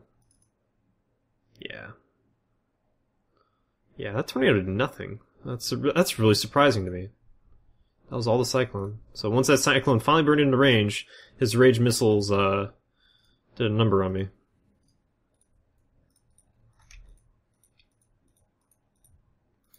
I mean, 20k off me, it doesn't mean too much on the Tornado. I mean, if you have like a TE or 2 on a Tempest, your fall off is about 30 km on autocannons. And then the Tornado has a fall off bonus. But if that guy's using meta guns, he probably doesn't have battlecruiser skill maxed out. But even then, his fall off should be around anywhere from 30 to 40. 20 km off me is most of his damage output. 20 kms are like a good engagement range for a tornado. Yeah, he shouldn't be missing me, so I'm guessing he was spoiling his own tracking? I don't know. I don't really know. It's always kind of a weird situation when you have a combat battlecruiser out damaging a attack battlecruiser on a big target like a battlecruiser.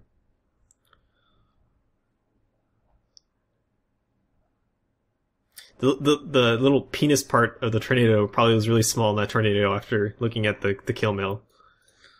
If you don't know what I'm talking about, I'll point it out. The tornadoes. There it is. The little stubby penis bit. Yes, the tornado is compensating. It is compensating. Big guns for the little penis part.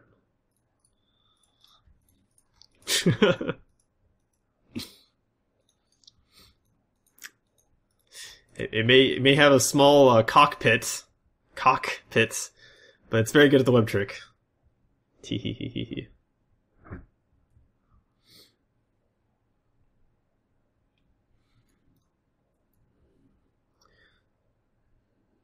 I love this song.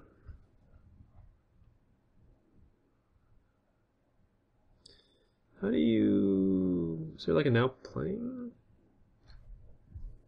Son of a gun. Safety music. Yeah, okay. Sweet.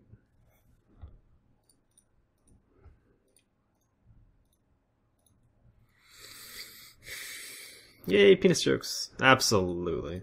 Gotta keep it classy, right? Woo! Don't need to maximize that.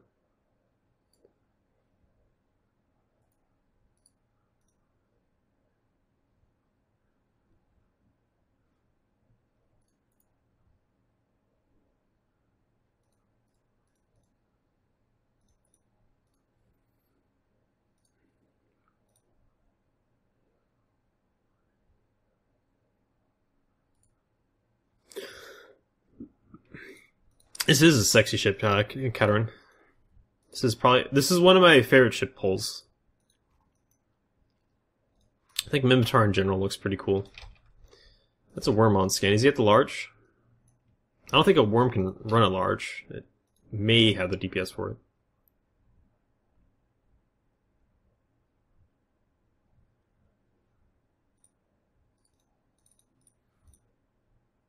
Okay, so I'm in Fleet. Go to Devon. So were the changes worthwhile? So the BC changes worthwhile. Which BC changes are you talking about? Are you talking about the warp speed ones?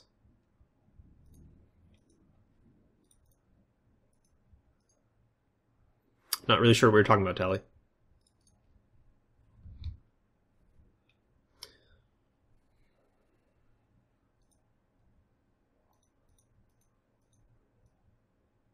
The asymmetry of the Gallente ships drives my OCD nuts. I actually really enjoy that.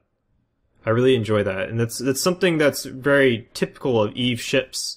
Old Eve ships is that they're asymmetric, and I actually really enjoy that about them. I think it's a lot more interesting than symmetrical ships.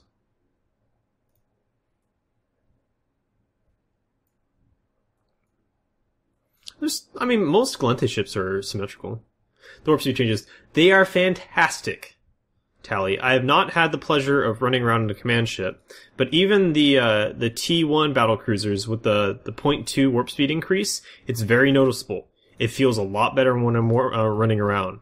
So what I normally do, however, is that I normally fly around with a single warp speed rig on my ships, and that bumps up the warp speed of a T1 battlecruiser to 3.2, almost as much as a Tech 2 cruiser, which makes them very, very enjoyable to fly. It's wonderful. I just wish more battlecruisers really felt like they could do that. They could make that rig sacrifice. Even that one rig just makes such a world of difference on how comfortable these ships are to roam around.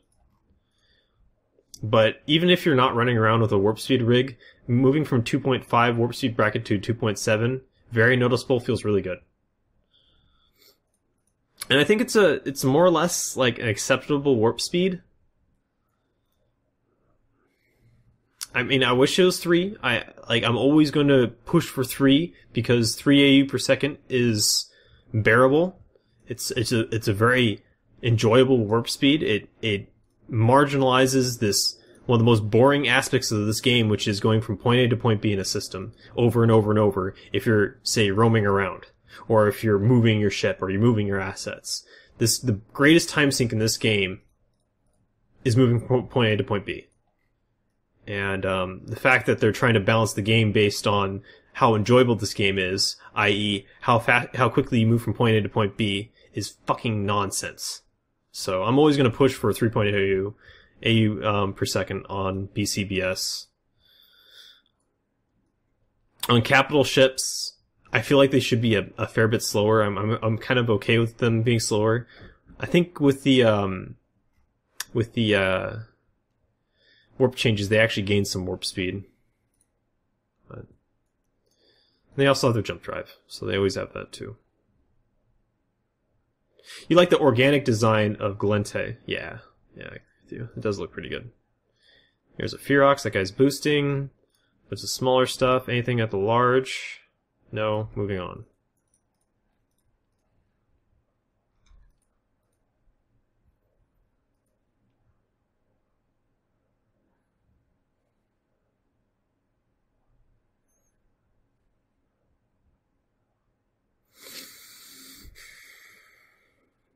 Hey Dong, how's it going, man?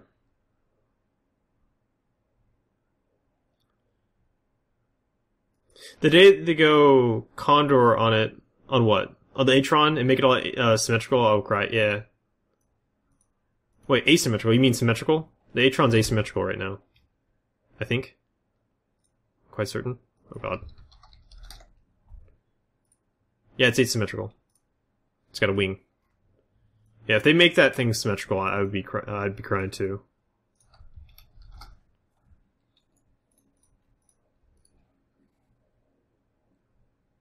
Does the Mar have a good roaming ship? It has many good roaming ships, Migsy. It has many good roaming ships. What did you have in mind? Like, what ship class did you have in mind?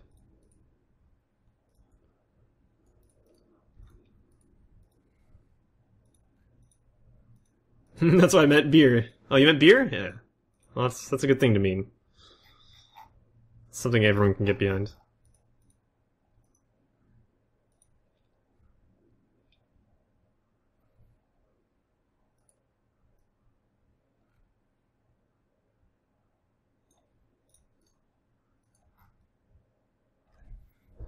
Oh, God.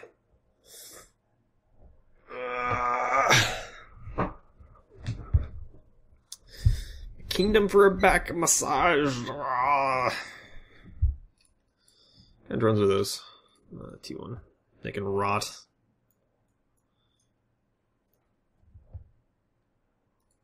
I mean solo and not getting neuted. That doesn't mean a lot for me, Migsy. So when I'm asking for what are you looking to do, I'm talking about ship classes. So typically when someone's asking about PvP, they're thinking about a particular size of ship in mind. So like a frigate, cruiser, battleship. There's a lot of different options that every race of ship has. Gallente, Amarr, Minmatar, it doesn't really matter. There's a lot of really good options out there for you. So it really depends on the size of ship, and it may also depend on the type of PvP you're doing. You already mentioned solo, so that kind of narrows down things a lot. So what size of ship are you talking about?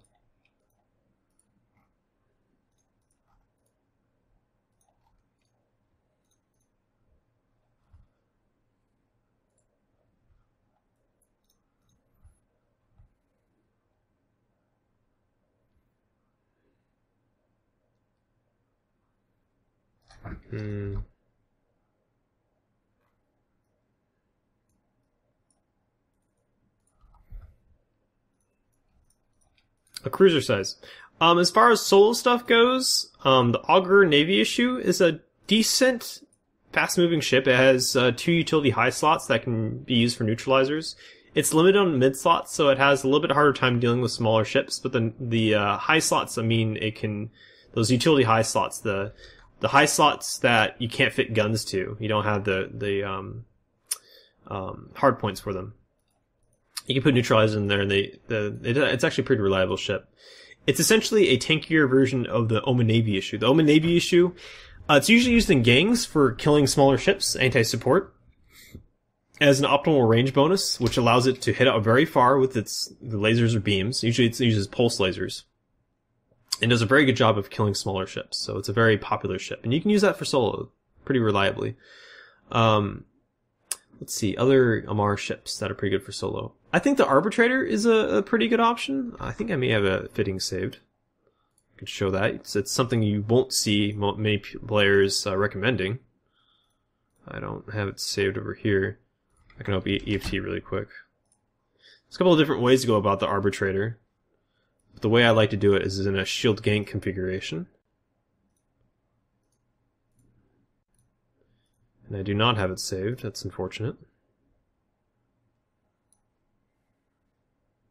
But anyway, the way I like to fly the Arbitrator is I put on 3 drone damage modules, and then I put on an XL ASP shield tank. So it's kind of a really crazy tank. You boost all of your shield back every time. It's pretty fun. It's pretty wild to fly around. The Omen does a pretty good job. It's kind of a cheaper and far less effective version of the Omen Navy issue, but as far as T1 cruisers go, it's actually a pretty solid T1 cruiser. It has a very good drone bay, very large drone bay. Assault cruiser. Heavy assault cruiser? Oh. The Sacrilege is probably your bet for solo. It's very well-rounded, very adaptable, good damage, incredibly heavy tank, hack. It's normally used for fleet stuff, but it can definitely do very well in solo.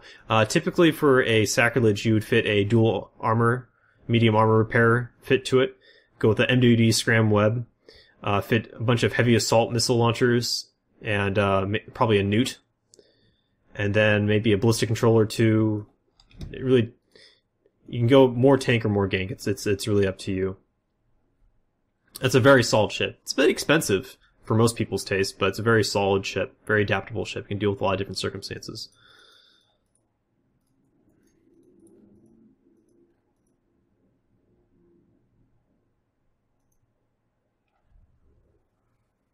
It's your Saturday? Ah, dong. That's awesome. I got Thursday, Friday, and then I got my weekend. Oh, weekend. Yay.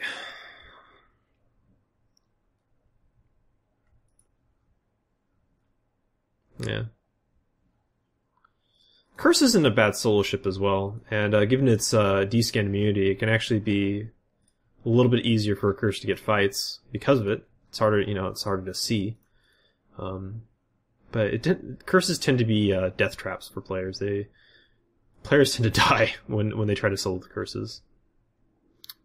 Because usually when you fight with a Curse, you end up biting off a lot more than you can chew. Yeah, I hope that helped, Migazy. I don't have fitting saves necessarily, but you're running Ganglinks. I don't like you.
Curse. Had to be a Curse.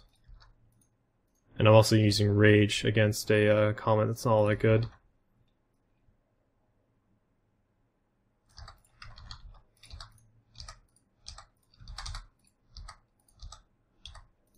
I don't even have enough cap to put a fucking scrambler on that guy, but he did die. How about that? Get wrecked. Woo! Hero! Feels good.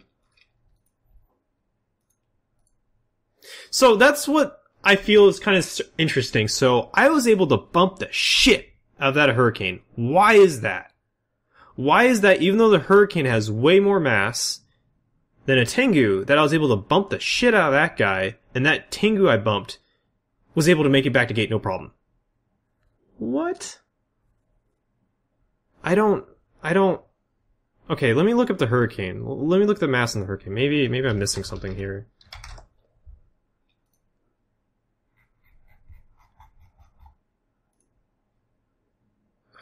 I don't get it. I don't understand Tengus! Why are they so difficult to bump?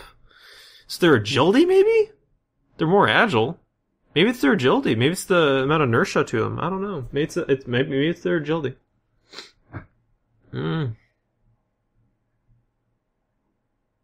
Oh, wait. This song is a fun one. I'm not gonna play it though. I'm not gonna play it. I'm actually gonna play something different.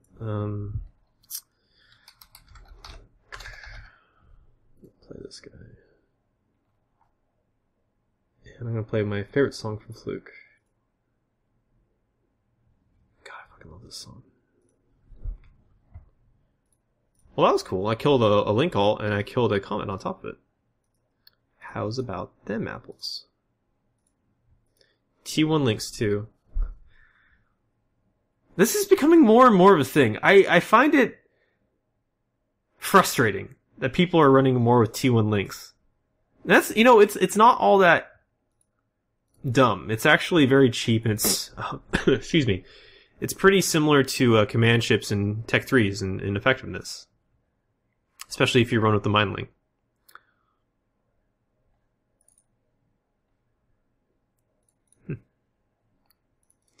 And I find it interesting that pretty much all my PvP tonight's been revolving around... Well, 2/3 of my PvP tonight's revolved around Ganglinks. Got problem?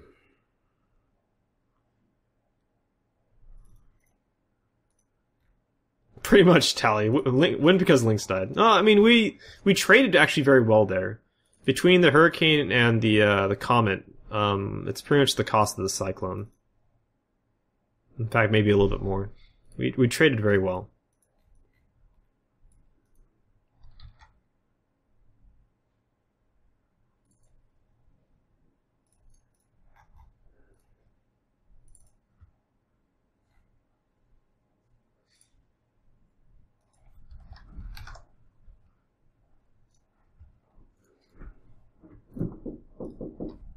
Yo. You You made it in? Yeah. Okay, was it unlocked? No, I ended up finding my keys. Okay.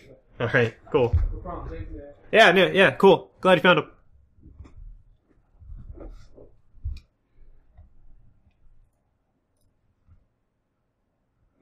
No, I don't care about that.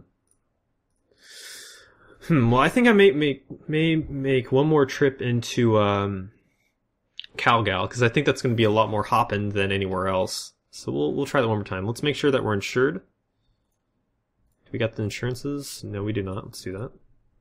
Let's get that insurance fraud money, and let's get moving. I do have a suspect from shooting those links. So it may make my existence here in HiSec a little bit more interesting.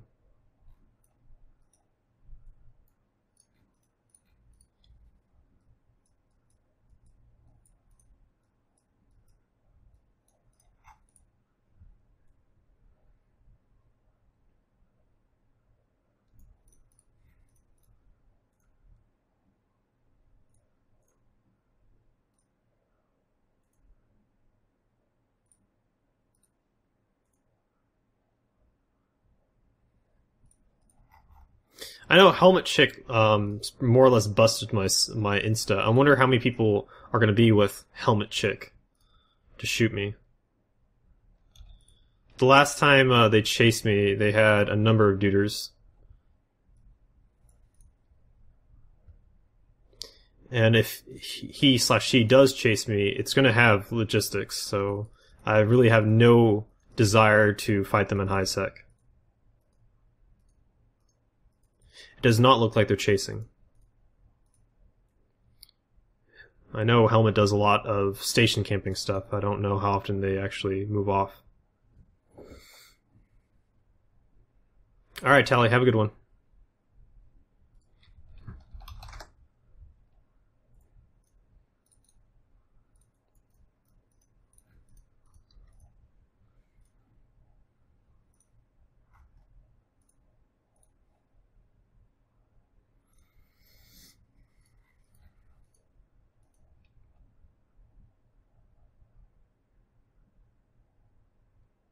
Collision and sphere size may be the difference. Cuban Mike, I don't think so. So if you land a solid bump, like, you will send things flying.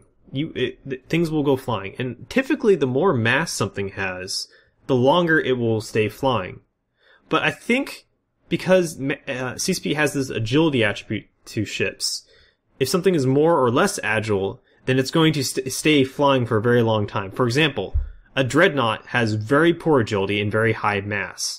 So let's say you jump through a Sino, you activate your siege immediately, and it just so happened that you spawn inside of a ship, or you spawn inside, God forbid, the acceleration gate or a station.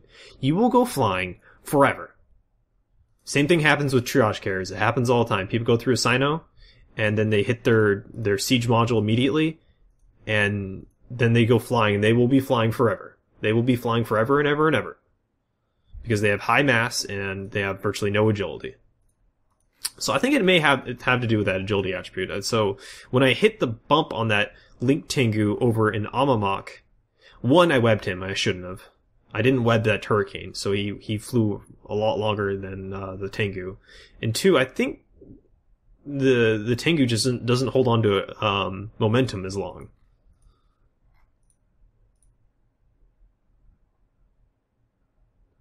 No pity for the majority.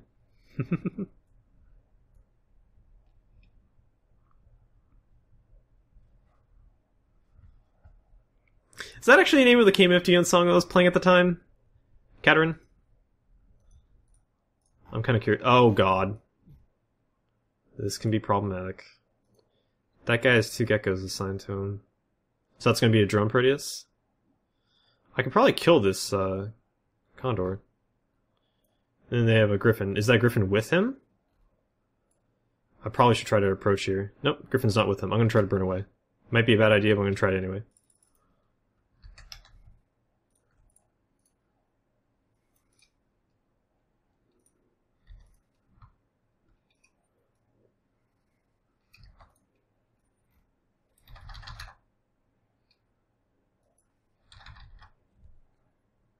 That's right, drone assist doesn't work.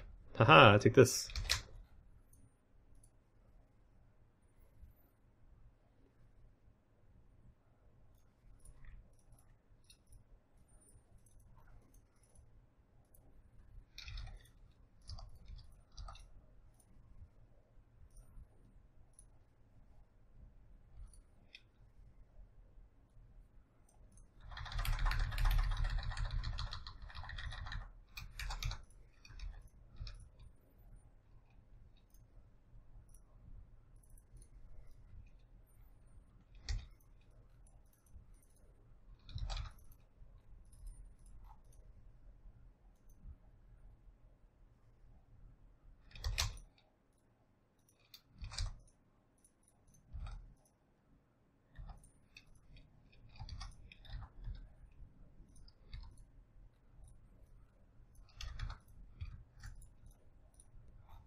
That was actually a pretty cool fight. I mean, I was expecting them to get back up, and that eventually happened.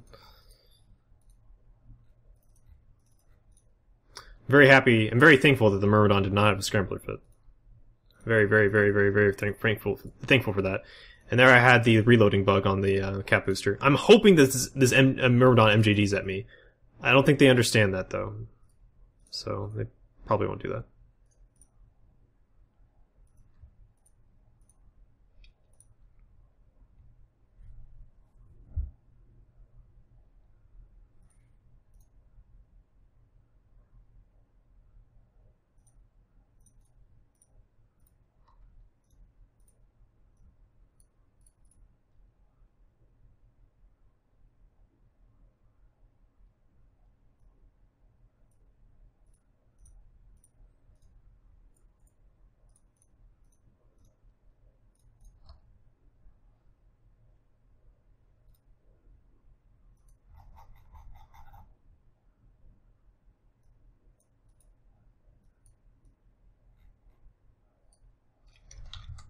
That was actually pretty cool. I'm glad I engaged that guy.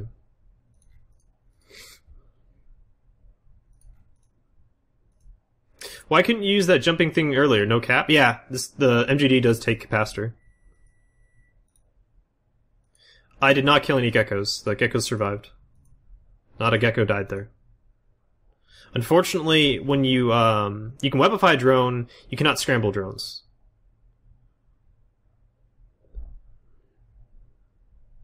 I've tried scrambling them. It doesn't seem to work. So someone in the past told me that you can scramble a drone and they will stop their MWDing, but I think they will MWD straight through a scrambler. I need to do a little bit of research on that, but it seems that drones MWD straight through scrambles. Yeah, and capacitor was definitely an issue. 4 geckos would have flew through my tank.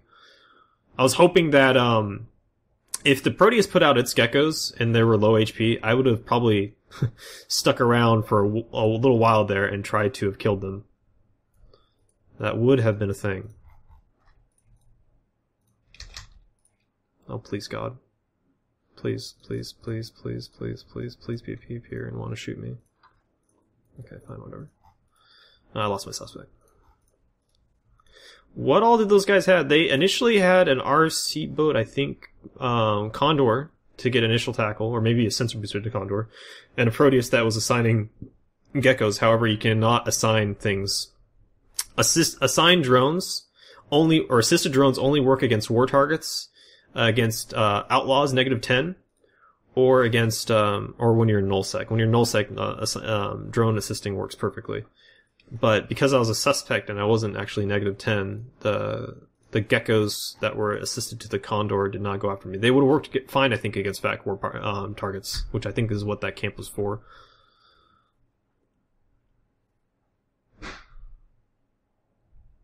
Our war just went live against them? Against those guys? I don't think those are the...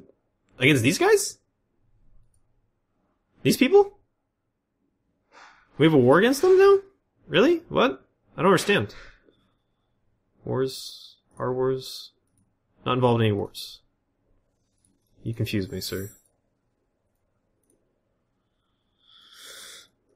No, they're talking about someone else.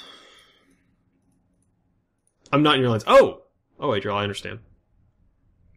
They had a Proteus and they had a Myrmidon. They both had geckos fit. The Proteus was a brick tank. Proteus did not seem to have tackle beyond a web of fire.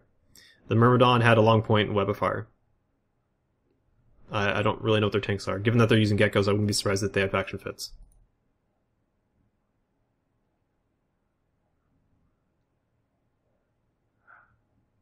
You can't scram a drone to turn its MWD cycle off.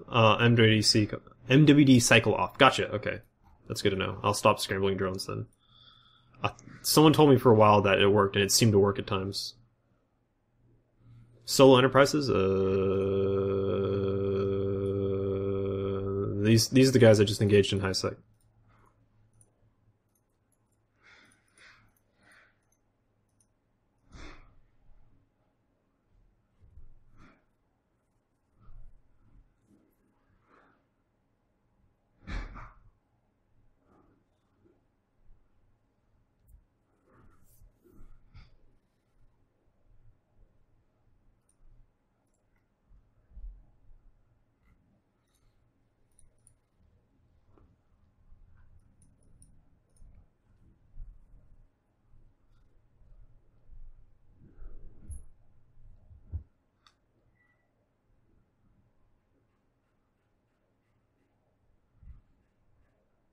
Hmm, okay, I gotcha, Adriel.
Ishar! Uh-oh. Uh-oh. I'm so tempted to try to shoot that guy on gate. Doesn't help that my heat situation is really bad, but I don't typically see Uni alone. Oh, I guess I should have went for the fight. Oh well. I'm gonna repair really quick. Go here. Actually, I don't know if that's... I think not both of these stations have repair. That is repair, and that's the one I'm going to. There's the Ishar. Eesh.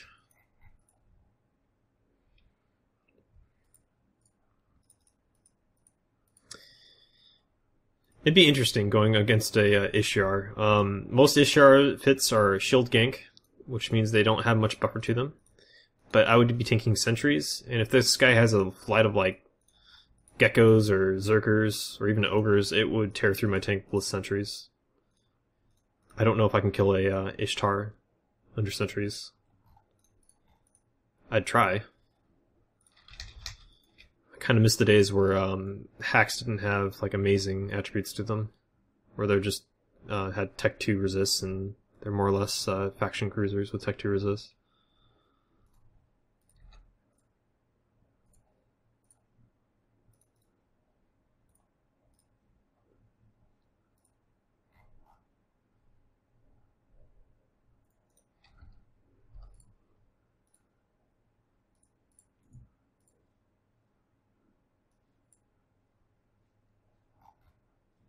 Good enough. They didn't kill drone for me, right? Come on, loader. Yep, okay, good. Where's this Tengu? I saw a Tengu on scan. Is he still on scan? No. Okay.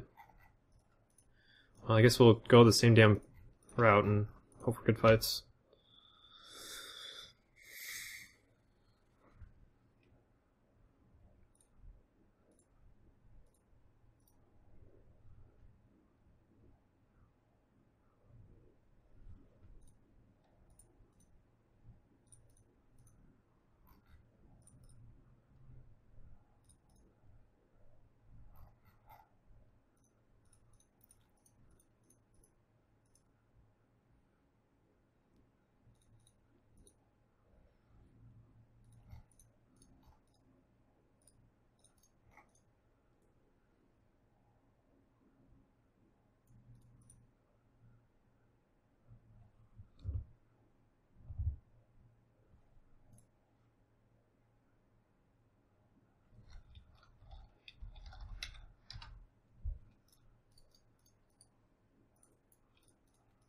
It's been a very long time since I've gotten a fight in Fleet. I think it's probably going to be another system like Alga where you can see a lot of people in the system, and we just actually had some people seemingly jump in. I just don't really get fights here, so I don't think it's really worthwhile for me to look for fights here. So I'm just going to stop before looking for fights in Fleet.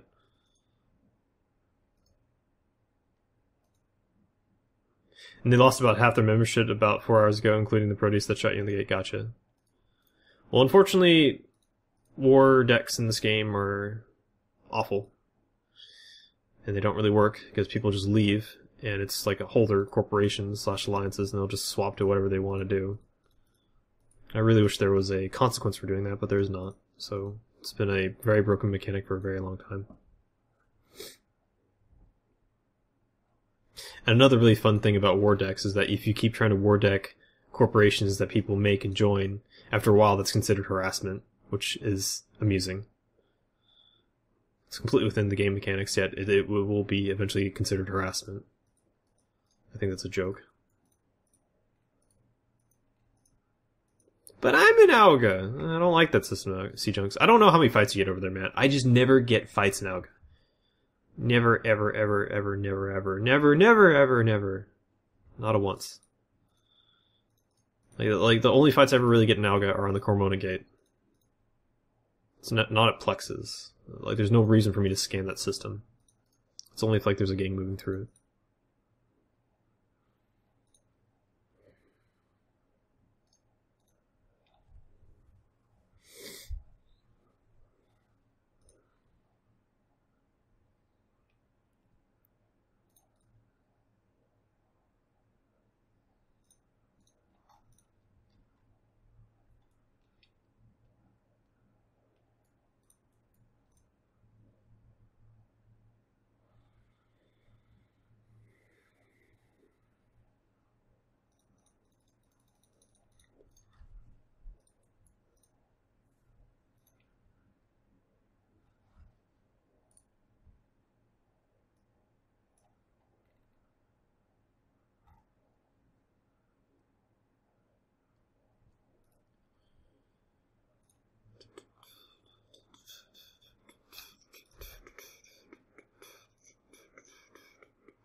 Lies, your Raven of Zalga. That's artificial PvP, Sea Junks. Whatever. There's a destroyer gang running through Tama earlier. Okay. Well, I'm at a pretty good ship for dealing with destroyers. Not the best, but pretty good. Alright, Angel. I'll keep my eyes out. Keep my eyes open.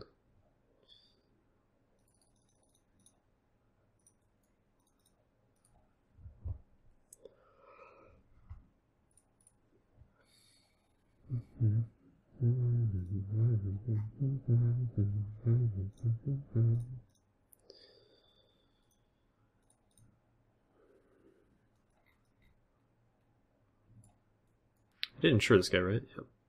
Good.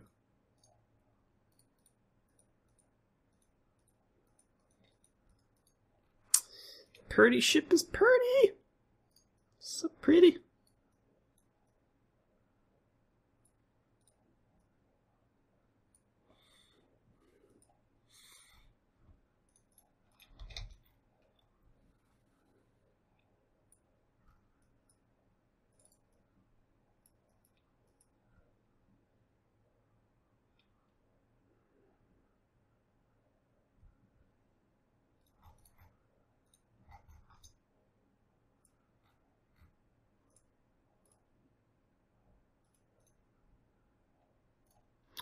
Gnosis.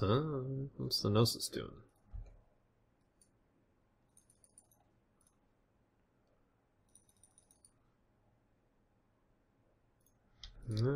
Okay.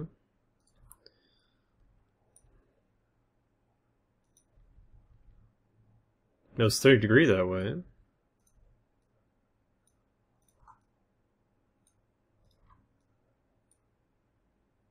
A novice, huh? Well, he can only be outside. Well, I'm guessing he is armor tank. We'll load for hail.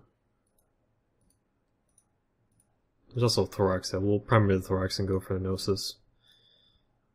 Hail might not be the best idea here. Let's go for fusion and hope for the best.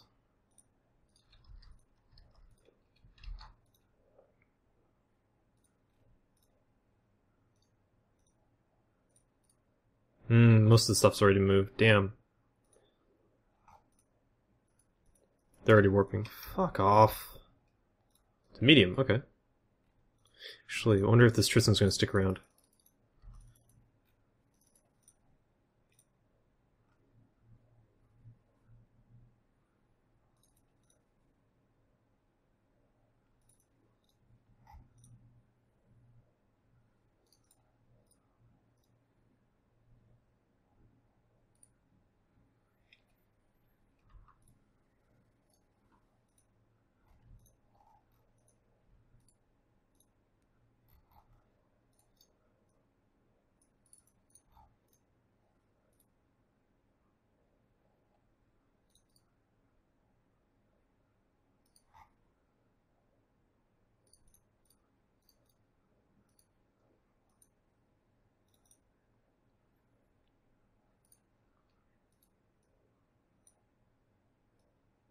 Where's the medium they went to? There it is. Daimo's there now too? That's not cool. 60 lock range? Yeah.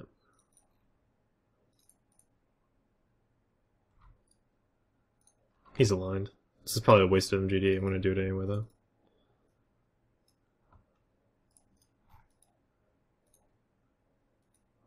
Yeah, I'm not gonna even be near scram range, unfortunately. This is not a very good MGD.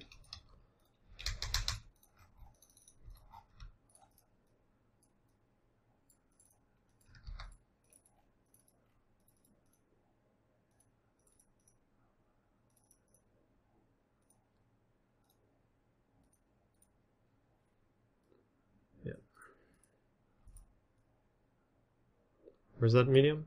I see good fights in local. Just a Daimos there now? Where'd those cruisers go? They coming to me? Nope. Well, I can't deal with the Daimos. I don't have the damage types for it. There's an Eos on scan as well, an Executor, and actually there's a lot of really nasty stuff on scan.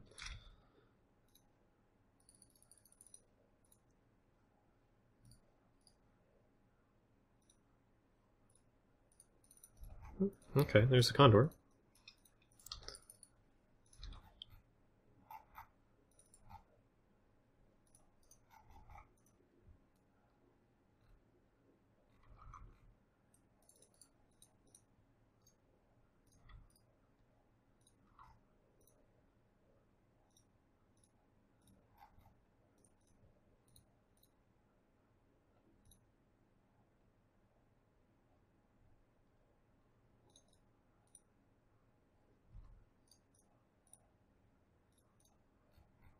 A lot of stuff's off scan now. We still have a Claymore on scan, which probably links for somebody.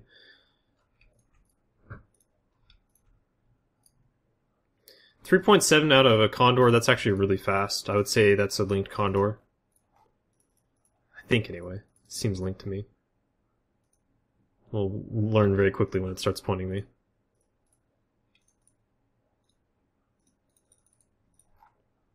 Could also be just nanoed and stuff, but...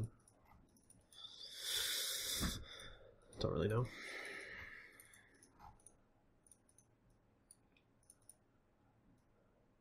It's one dude going inside.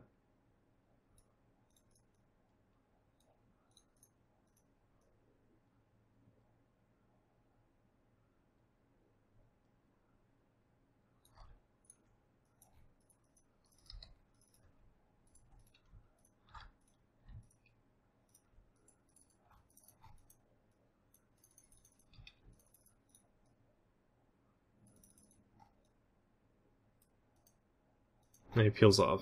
Okay. There's a TD, okay.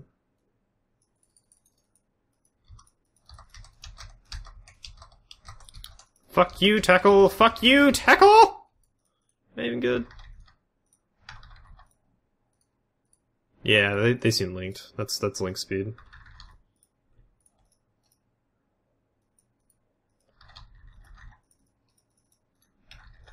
Oh, no, they just dropped tackle. I guess he's not linked. He's just, like, nano fit. His tank kind of attests to that. I'm surprised my drones actually killed him.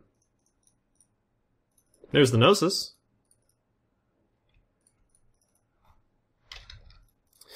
Gnosis, especially since it's a Wookster that had an MGD before, is likely to have an MGD still.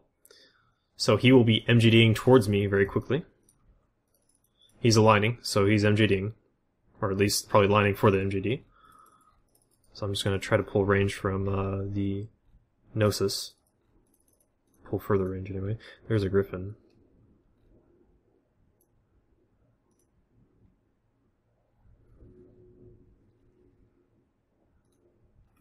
Tristan coming in pretty fast.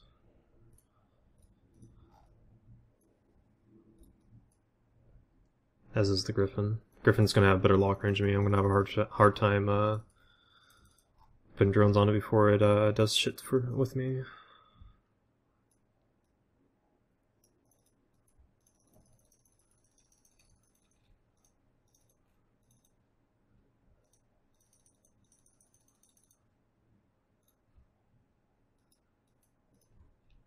This may not work.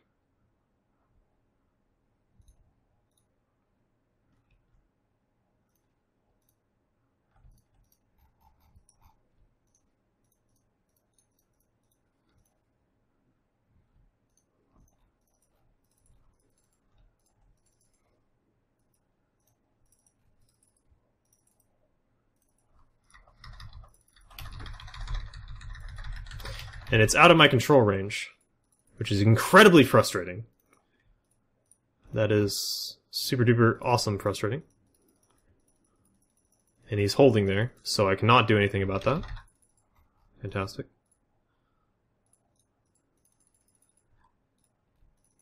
That's another Gnosis. Uh-oh.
Griffin's still huge problems.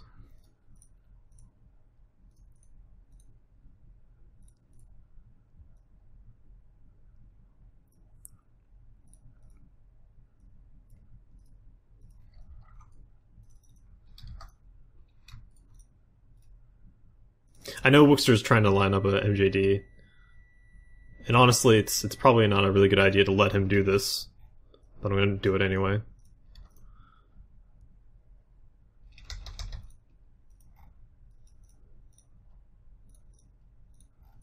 He's going to overshoot the MJD.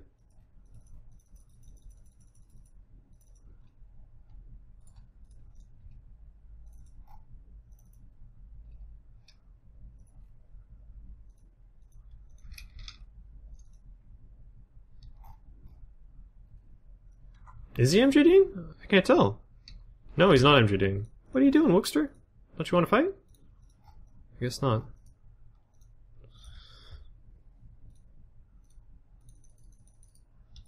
Okay. That's unfortunate.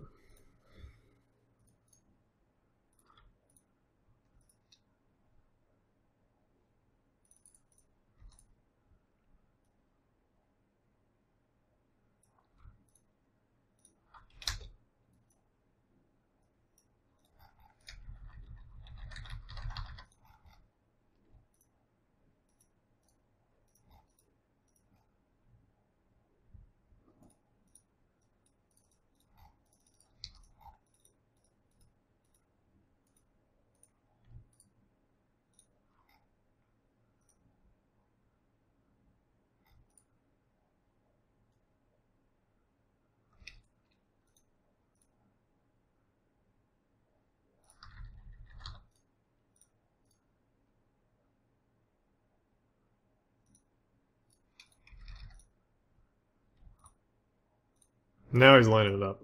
Okay. And now the Griffin's starting to burn in, so the Griffin's going to get jams on me soon.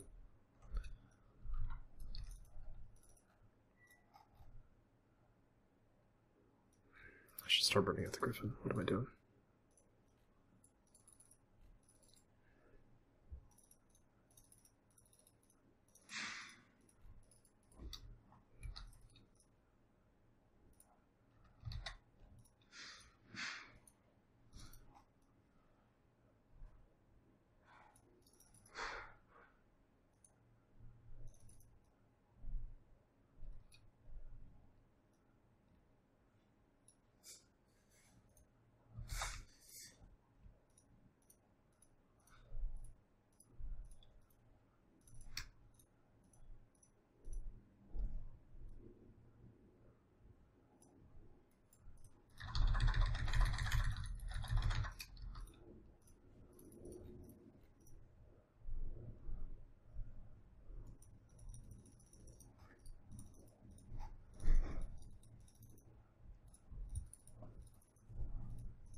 That felt good.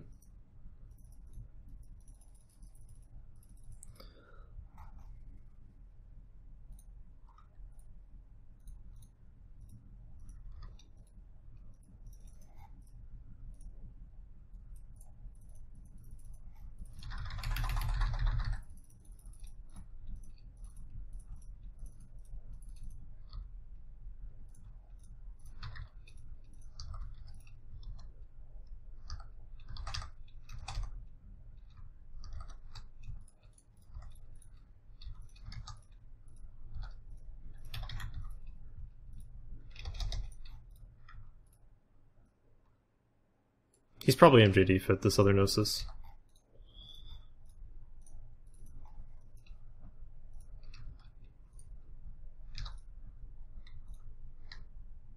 Or not, I don't know.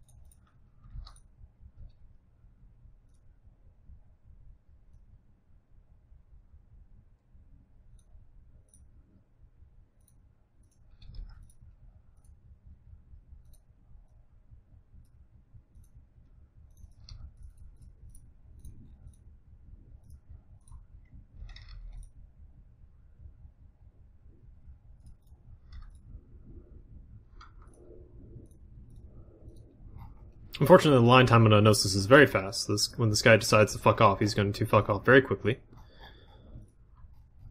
Oh, he's a railgun fit. Oh. Oh. Okay. Okay. So he's an afterburning railgun fit, and he's warping, so he's gone. See you. Well, how about that? That was cool. That was interesting. Cool.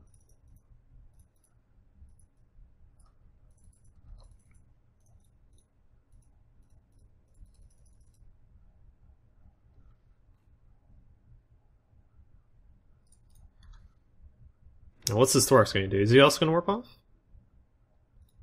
He's out. Okay. Cool, I'll just loot then. That Gnosis was an active tank, so he probably is going to have cap charges. It's a very good point, guys, because I am 100% completely out. Yay. Well, I'm glad that the Griffin decided to drift into drone range and then was not cognizant of the fact quickly enough to just warp off. That was actually pretty cool. That was a really cool engagement. I'm quite happy with that fight. I'm glad I was able to keep them interested long enough to eventually get the positioning I wanted.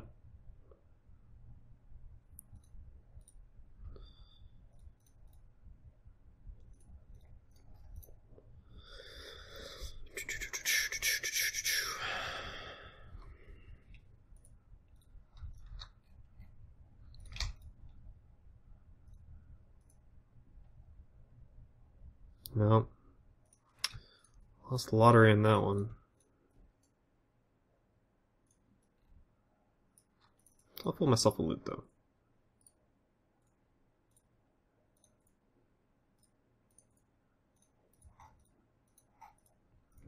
Interesting, these guys are a third party.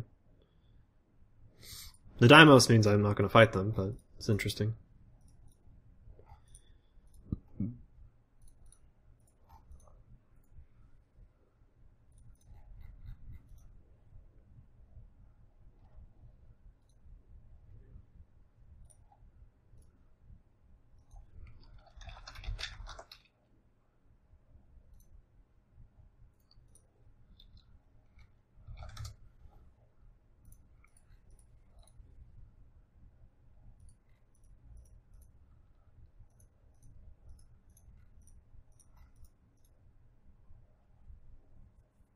Yeah, I don't have... Yeah. Just looking at you guys. What have you guys been saying afterwards?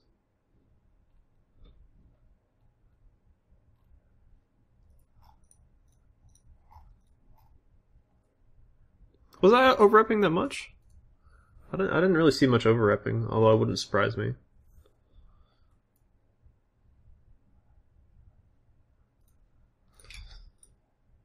Quite focusing on making sure that the second Gnosis would not be able to MJD onto me, even though he didn't actually seem to have an MJD fit to his ship.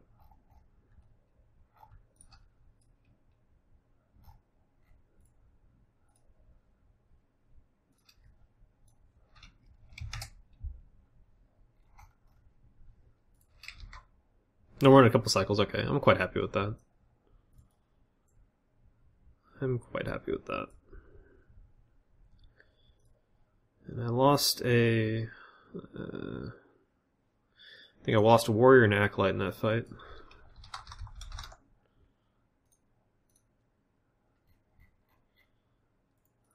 That was an acceptable price.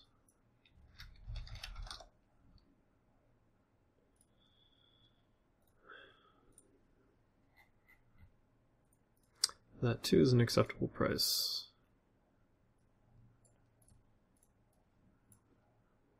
Hey, does it say that there's a bot warrior? There it is. Okay. Why did I put those in my cargo? I'm bad. There you go. I'm not going to recycle my ship.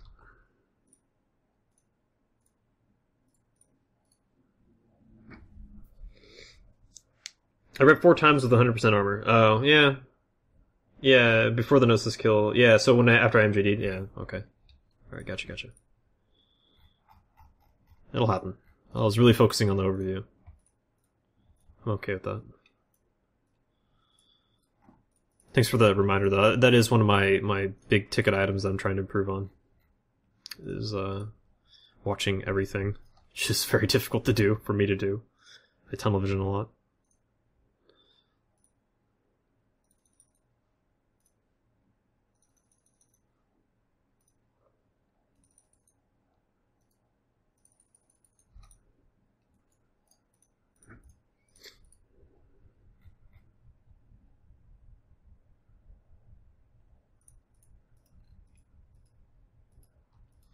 Keep talking to the screen, but it doesn't listen.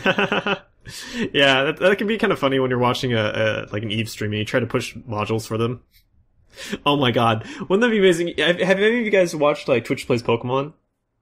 What if there's like a Twitch Plays Eve, and you can like click on the screen and activate shit? That'd be awful. I don't know why I thought of that. Sounds terrible.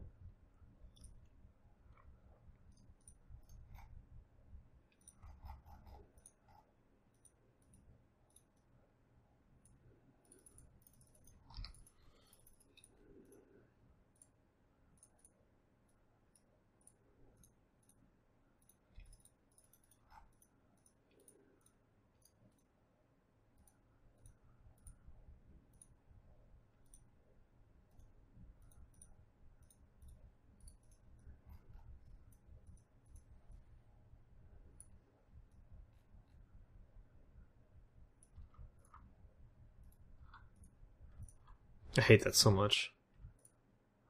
Or let go, and then it goes right back. Like that. What the fuck, man? The look up shortcut is so fucking broken. I hate it so much. You click it, and then you click it. If I use the look at shortcut, it should just happen once. It shouldn't snap back. It should just snap to it, hold on it, and snap back. Or it should just be, I look at something, and then it's like, acts like the shortcut, but instead it does not. It does not act like that when I'm looking at a ship. It's a very stupid function.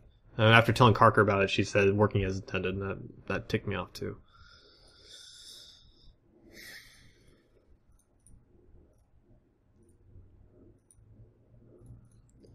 These guys are mutually not all that fast.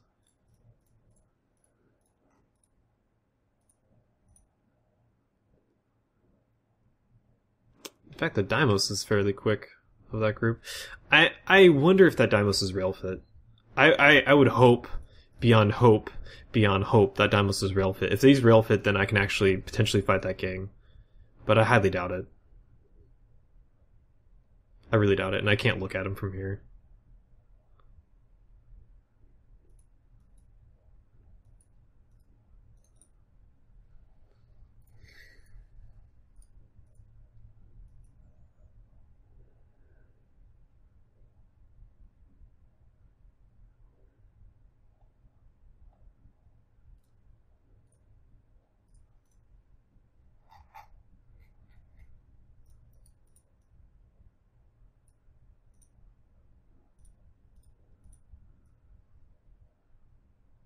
Hmm. Hmm.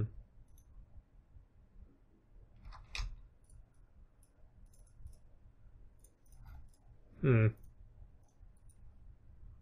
Hmm.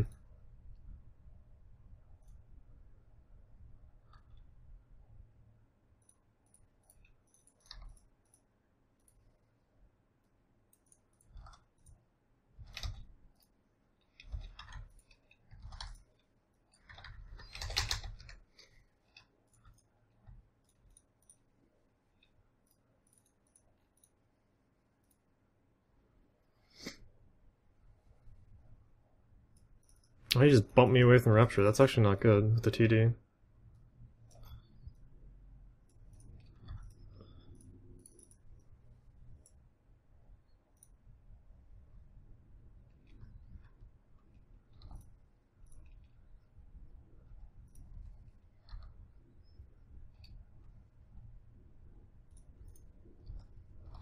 And I just realized they're shooting my drones. My god, I'm bad.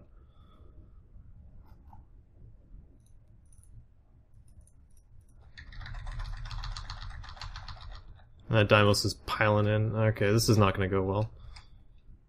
What's the range of my guns? Oh, they're okay. Yeah, these guys are smart. They are not dumb. Okay, they're just going to kill my drones this entire fucking time. I'm not going to be able to do this. Not the Deimos. And the Deimos is blaster fit. He's coming into blaster range. Okay.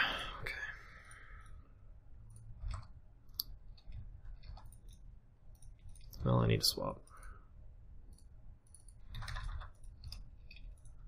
Yeah, that's a gank Deimos. Oh my goodness. That DPS is raw. It's dirty. It hurts.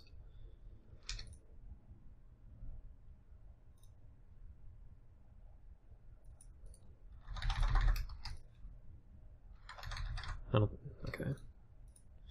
Yeah, this is not going to go well. I went after, I guess, the tankiest guy in the group, which is the Rupture. I'm kind of curious if that Deimos has any tank, because I am taking so much damage right now. And I think it's mostly from the Deimos.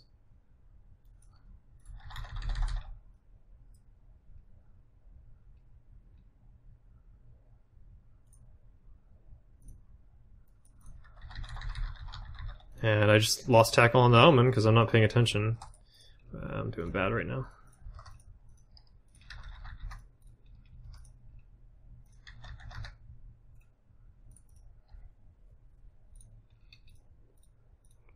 Who's nuding me? The Rupture? Okay.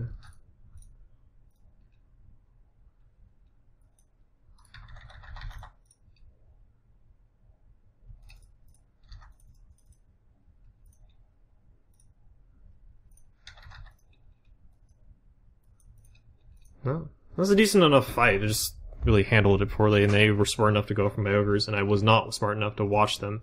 I looked away from my ogres from a solid 10 seconds. That was 2 ogres dead. Oh well.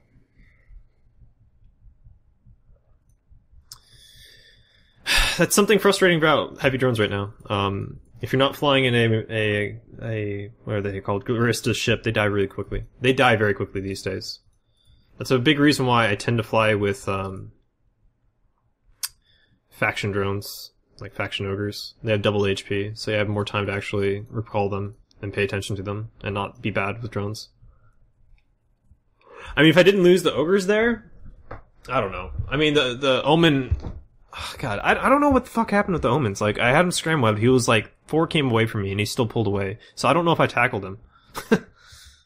The fact that I'm asking myself that, did I actually tackle the Omen, is really frustrating to me. My situational awareness, man, needs to improve. It really needs to improve. I can't juggle well right now. Alright, well, guys, that's gonna be it for the stream tonight. We actually had some pretty cool fights, so I'm fairly happy about that. So, I hope you guys enjoyed. We're going to be streaming again on Friday, according to the schedule. I may be streaming in addition to that. We'll, as always, hit that follow button and follow on Twitters for additional, Twitter especially for additional stream information. I haven't actually mentioned a lot of this stuff in a while. So if, you guys are actually playing the game and you'd like to, talk to me in game and talk to other stream viewers in game and actually see quite a few other links to other EVE PvP streamers and other EVE streamers as well. You can join the in-game chat on Fragbox. It's Fragbox. All this information actually, if you're watching from from a web browser, not on like a mobile. If you scroll down, all that information is below you. There's killboard information, there's music information, there's all sorts of stuff down there. So I recommend you guys to check that out. Other than that, so I will be streaming for, like 100% guaranteed, or at least as much as I can, 6 p.m. PST on Friday, and other scheduling changes, what have you, will be posted on Twitter. So I hope you guys enjoyed. Fly Reckless, and I will see you guys on Friday. Good night.